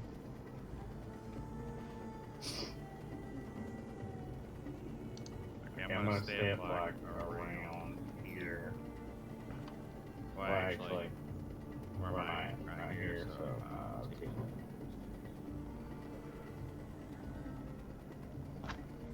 step around to.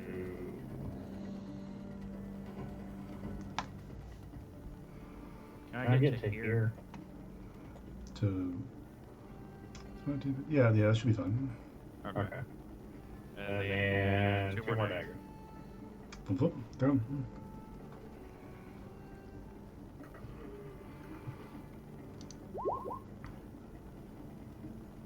That hits.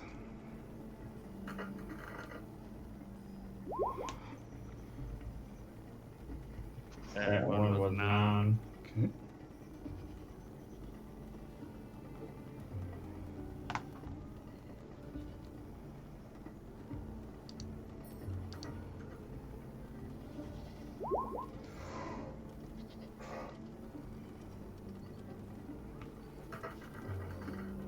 Okay, that's gonna hit. That one was 7. Okay. Oh, I ain't done yet.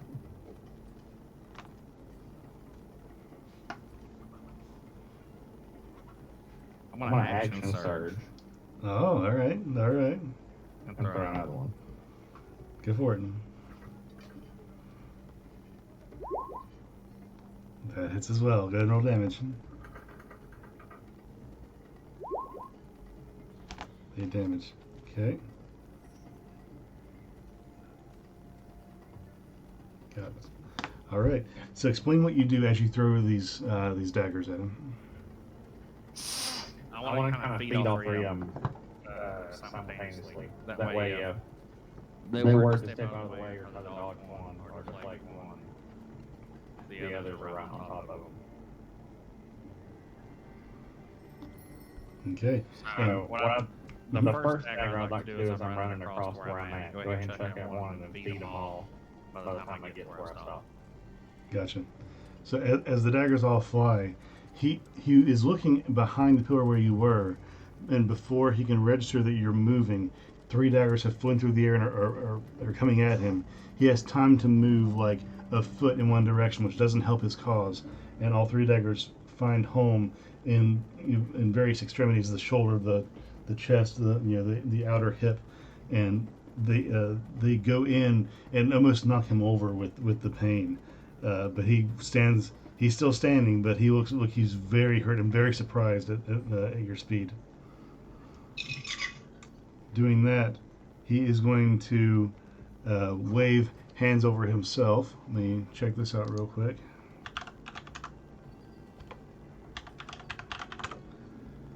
Double checking myself. Where did it go? Okay, so he waves hands over himself, and you watch as his hands wash over him, and he just cloaks himself in invisibility, and his figure disappears before you. So your turn.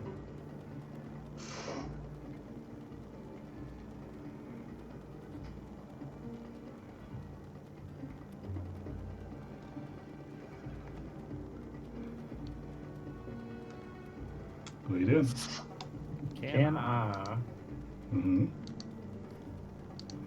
I don't think how I find it. Is it? Try to pay attention to like footprints on the ground, shuffling of sand or gravel. Okay, make a perception check. Now, if you check though, that will be your action for the turn. Okay.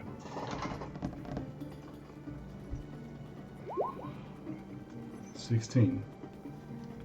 With a 16, you heard briefly scuttering of foot on sand. You don't see anything, but you hear the scuttering of foot on sand going in this direction. I can add more to that. That would help. What do you mean? I can use my side bolstered knack, and I can add one of my D8s to it. Okay, that's up to you.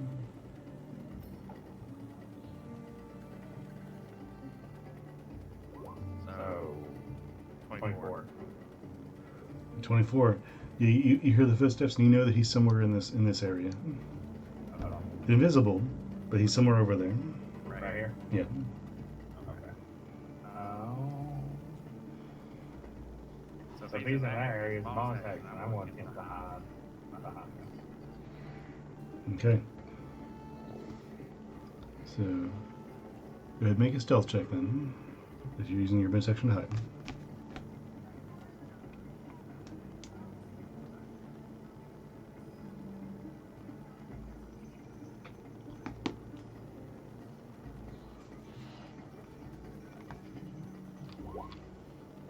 Okay, good to know. All right. So, let's see here.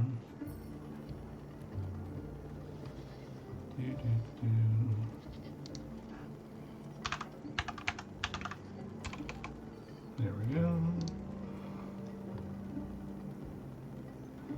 Okay. You hear footsteps, trying to be light as possible. You like tiptoe run across the sand in your direction, and taking an extra second to look as it's peering behind, as it comes around the pillar.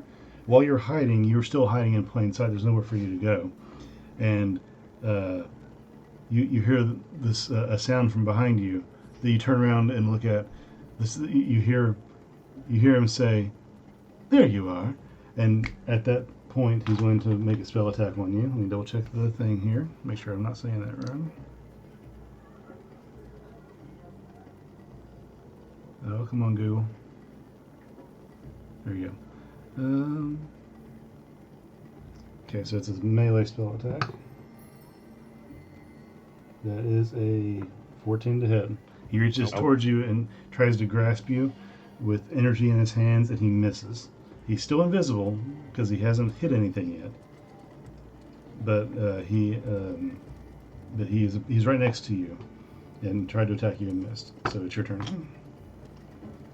So he's right next to me in melee that I know of? Yeah, from what you know, he's right there. From what you heard. So I'm going to reach out in the general. I'm going to reach out in the general vicinity and dagger and just kind of swamp across wherever I heard him speak from. Okay, with the dagger, you're swiping in the air? Yeah. Okay, so make a melee attack with disadvantage.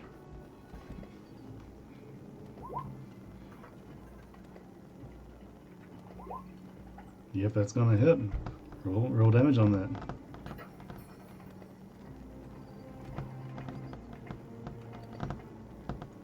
Okay, Yeah. 10. You swipe your dagger out, and you feel it hit right across his neck, and he falls to the ground, visible now, spell broken, and his body just falls to the ground, and he is unmoving. Shake him and be like, hey, are you okay? He does not move. Like, is he bleeding like profusely? Well, no, he's not bleeding profusely. Well, was the last attack with a dagger or with a psionic dagger? It's my dagger, it's my sound. Yeah. He's not bleeding, obviously, but he is not moving, and he not even breathing.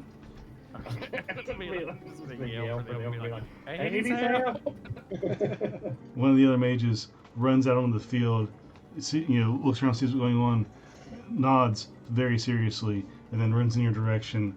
You kind of baseball slides over to him with a little bit of flair, catching him on the backswing from behind them as they come up to him, and as the hands connect to his body, the energy wafts, and you see him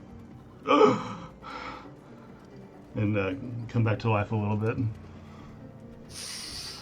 All right, we're good. I didn't mean It takes him a second. The other guy helps him get to his feet, and he brushes the dust off of him. And the guy just kind of like has his eyes like he's dazed still a little bit, and he looks at you and just kind of like you with wide eyes just kind of nods his head and then gets escorted off the field. I feel bad. Well, On the way out, you hear him stop and just vomit on the ground next to the gate on the way out. all right. I'm gonna give them some time to kind of get ahead of me and then start following and just out of here right now.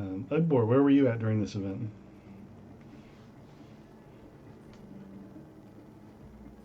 Probably asleep. He was sleeping. Yep. I was definitely asleep. Of course, standing outside of the cage, I guess, watching, completely amazed by the magics. You watch as the guy gets escorted out, pukes just a few feet away from you inside the gate, and comes inside, gets placed down on a bench on his back, gets healed again some more, and then just is left there to rest, basically sleeping as he's after he was healed. And just a few moments later, like give it a 30 seconds or so, Vorhik then walks off the field.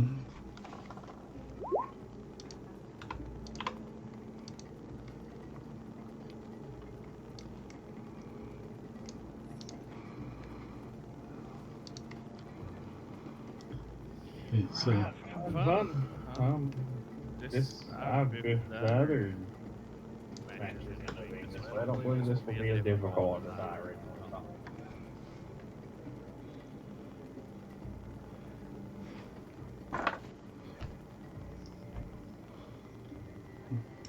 I know we're waiting on Ugbor, but it is getting towards evening, and towards the end of your fight, you notice the sun starting to get low. The image of the entire arena started to shift orange, and the inside of the training area under the chaos cage is much quieter. Most people have gone home. You see one worker, what seems to be straightening up the area, putting away papers and straightening up chairs and things like that. But for the most part, everybody in this particular area has vacated.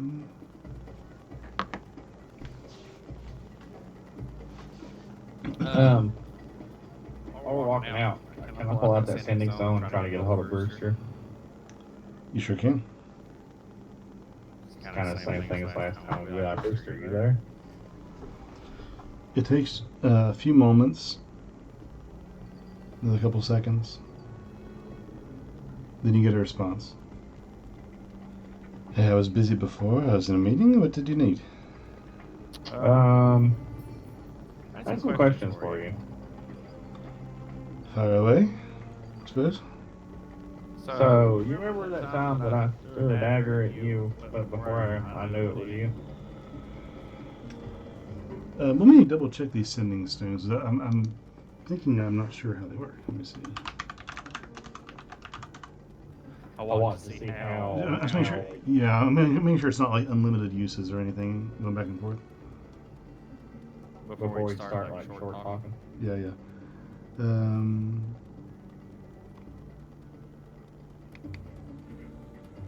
okay, yeah, it's sending once per dawn, once per day.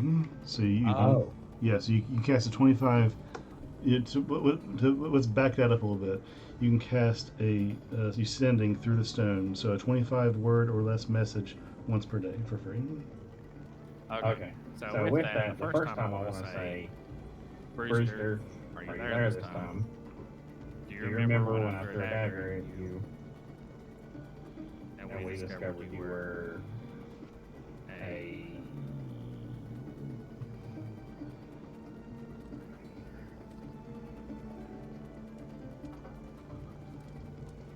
You have 5 words left.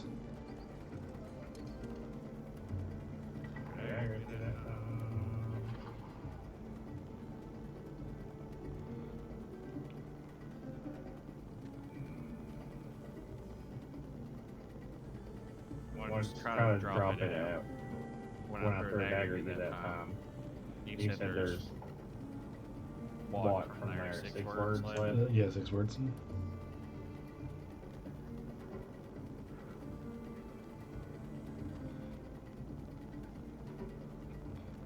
Say, I'm interested in earning this skill.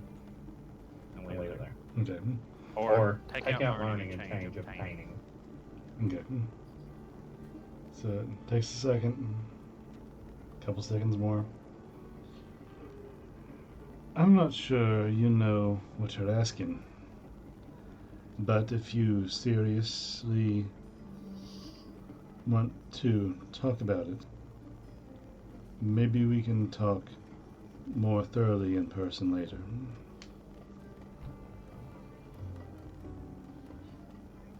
And it takes a couple seconds. We got a little pause. And then he quips in before the spell ends. Bayside.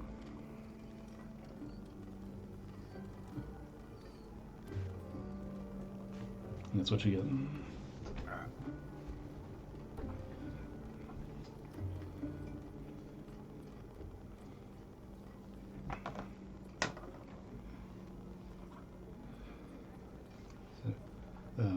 Yeah, again, I know we're waiting on Ugbor, but what is your general direction? What are you planning on doing now after sending that spell? I'm assuming Ugbor won't turn it down either. That if we have worked up a sweat, getting a drink and maybe some food would be a good goal before we head back for the night. Ugbor looks at you and says, "Yes." So where do you go to get food? Here, right? Yeah, you're leaving out of there. No, sorry. The Chaos Cage is this one up here. Okay, we're leaving out of here. What's the Death Star right here? That is and you would know this. That is here you go. That's the Sunset Theater. If you want to label everything, this is the Sunset Theater. Then in order we have the Chaos Cage, the Blade Pit, and the Bear Pit, followed by the Grand Arena.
What was the middle one?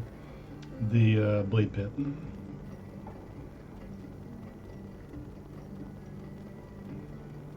Oh, is this the bears? The bear pit. I don't know if it was like bears, den or something. Nope.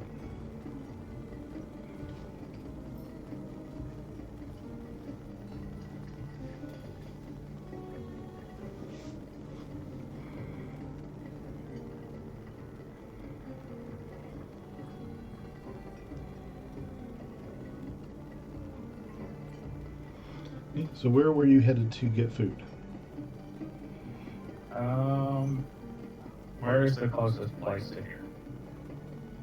Well, the only places you've been that you are aware of are the place that you got kebabs at in the middle of the street, and that was over in this area.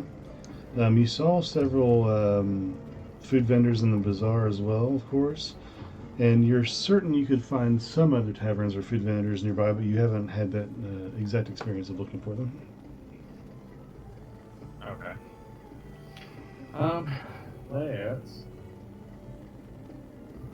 Let's head on towards where we know food is and see what we find on the way. Okay. Well, I'll have you, while you're on your way there, make a perception check to look for any food or any food vendors, taverns, or otherwise. Dirty 20. Dirty 20. That will get you some information as soon as I can find my notes.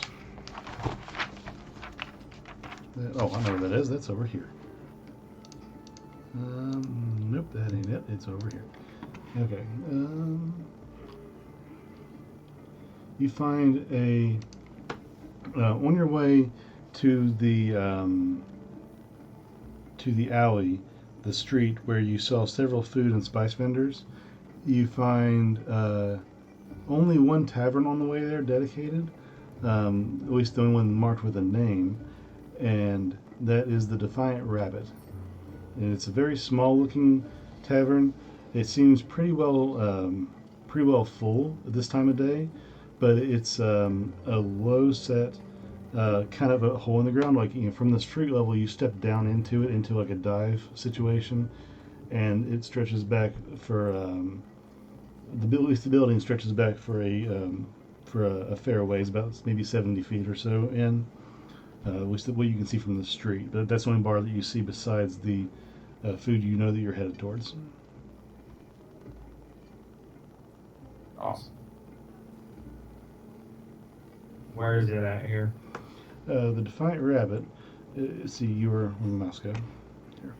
You were over here, and you were headed this direction. Defiant Rabbit would actually be right here. It's this building right here, this L-shaped building. Okay. Yeah, let's pop in there and see what's going on. Does it look like the shady side of town? I mean, is there a lot of people there? There's a lot of people there, and they're from all walks of town, it seems to be. Most of them are just drinking and partying, telling stories and things, and it seems pretty well full right now. Let me get to my notes on there. Where'd it go? As you approach the tavern, which you can see inside and see those details, but as you approach, it has like these bottle glass windows and a thatched roof, as opposed to the other roofs nearby that have tile on the roof. It has a firelight inside and this almost promising warmth. And while the shuffling silhouettes on the inside move to and fro to kind of like cast light on these windows, there's smells and both warm smells and warm sound comes from the tavern, and it promises food and people talking, and overall seems a decent place to sit down and catch your breath. There's raucous laughter from inside. There's drunken shouts, and suddenly a figure hurtles through the front window, breaking the glass and falling in the middle of the street, tumbling to a stop, and there's glass shattering in every direction, and the guy lands in the dirty sand with a groan, and someone steps out through the door, pushing the door to the side, and tosses a hat and a bag on the top of this guy that fell in the mud, who is laying there just groaning. Shut your mouth next time. And then the guy turns around and goes back inside.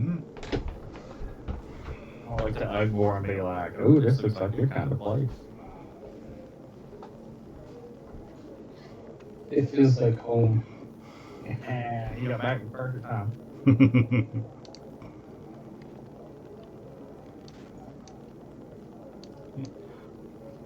Well, are you guys choosing to go in, or you guys want to go elsewhere? Yeah, I'd say let's go in here.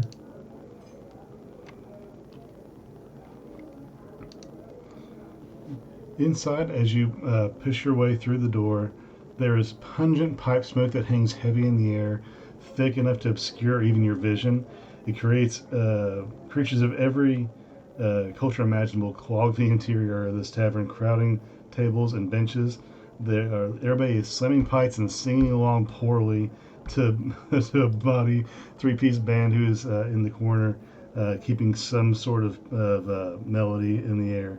And there is a, a broad barkeep who is tending to tables back and forth both across the bar and going out into the tables and tending to everybody there. And there's several people in there running around, and it's hard to tell who works here and who's just having a real good time. Awesome. Is there a booth or anything open? You don't see a booth. You do see a table that you can grab, though. All right, let's go to the table. Sitting down, you're basically ignored as you hear grumbles for a second about labor for the day, and you hear somebody mention that there's the fighting tournament happening at the end of the week, and they're hoping to make some money back on their bets that they lost last week, and a couple of things here and there. You hear a tidbit about the theater having a real good show the other night, and they're looking forward to the next one. There's some people talking about ships they're about to leave on, trades that they're about to make, and a general census of current events of the city. Eventually, after being ignored for a few minutes and just gathering yourself in this space, you see someone approach you at the table, and it's kind of short. You didn't see them to begin with, but as they come over, you see ears before anything else.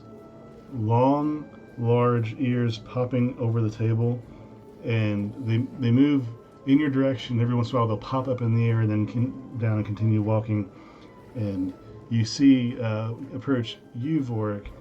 There is this herringon that is wearing a brown vest and a blue tunic under that, and walks up to you. Hey, my name's Rob. What can I get for you? Well, that's good here. You have like a house special? It's pretty good. We got some imported wines. No real menu. We got some beef stew on tap right now, and some standard cheese and bread to go with that. That's about all we got right now. Volume's too big. It's kind of busy. I'll take that. Not a problem. What's your beverage with the soup? What He takes out a paper and starts writing. what do you have? We've got some juniper mead. We've got some honeyed ale. We got 3 types of imported wine from the city of Rowanwood today, I think.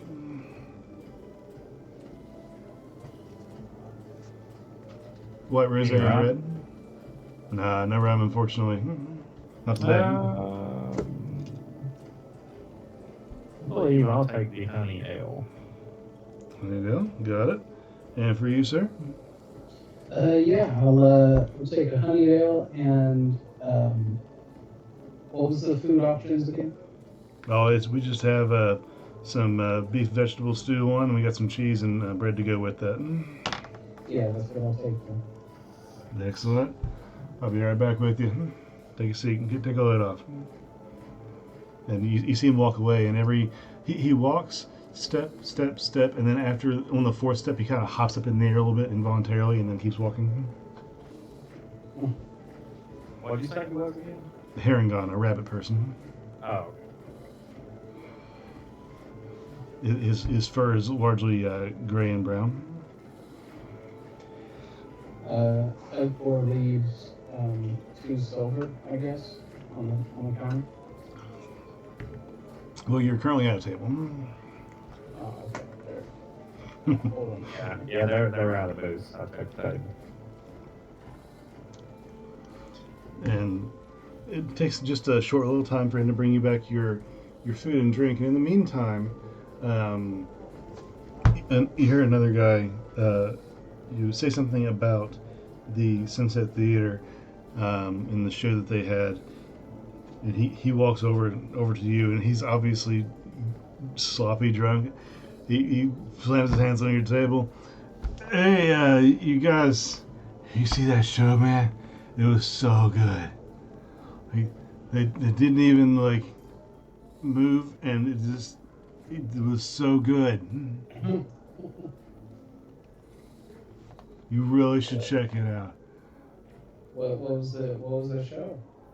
Oh, dude, it was like they were taking things, and then they showed it to this lady, and then she said no, and then they went away and came back with something else, and she still said no, and then they were hanged, but it was a mistake, and they won, and it was so good.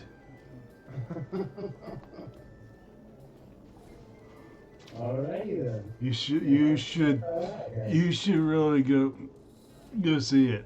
Seriously. And he turns and walks away. Sounds like a great show, whatever it was. Yeah, maybe we should check it out sometime.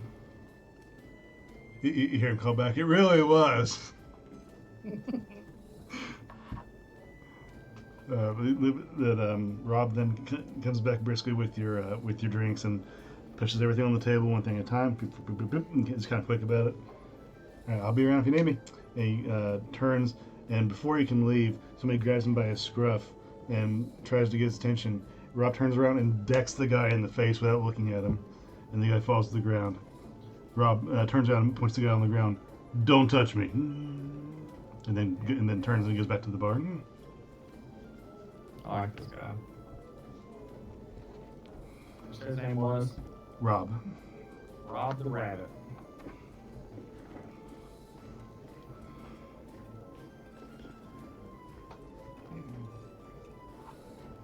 Is there anything else you guys want to take care of in this tavern this evening, as the day quickly comes to an end? No, not in the tavern.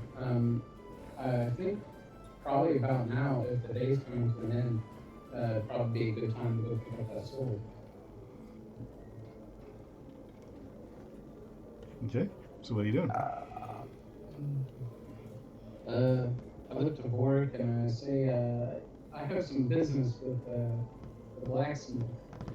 You mind if I go take care of that? Let's go. I don't have anything else on my agenda for today. Cool. I guess we start down our food and head out. Okay, and are you leaving money on the table or anything? Yeah, I should leave 2 silver. Okay. I'll leave 2 as well. All right. You guys head out, and on the way out, you hear from behind you the voice of Rob say, "Quick, thank you. Come back," but then just turn back to his business. Heading across town to the Sword and Scale takes you a fair bit of time, because it is a large city and you are pretty far away. We'll have both of you make a perception check as you head that way through the dark in the city.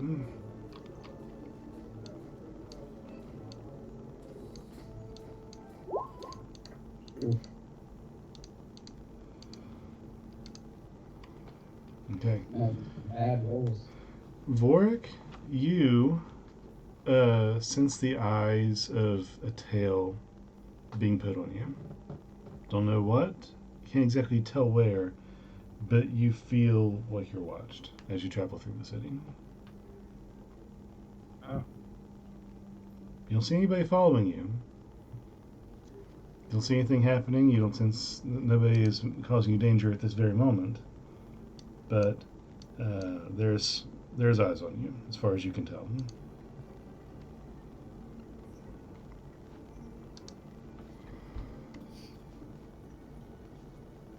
I want to, instead of taking the direct path to there, Mm-hmm. start cutting in and out of alleys as far as trying to lose them.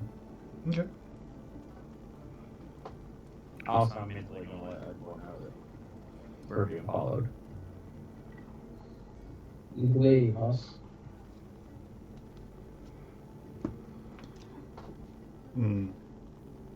Uneventfully, the rest of the way, you eventually wind your way to the sword and scale.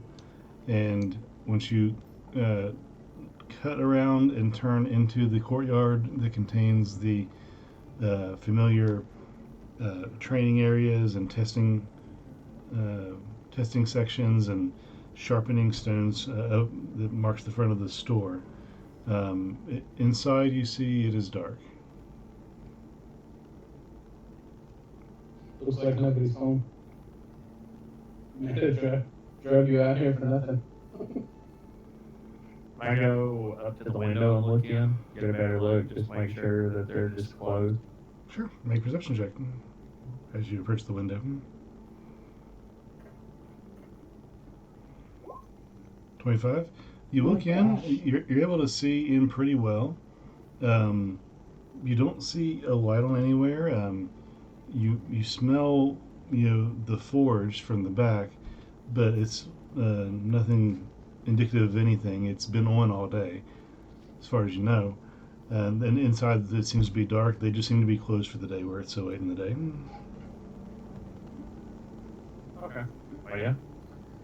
I guess they're just closed. Perhaps we waited too late. Yeah, reckon they'll it should be alright.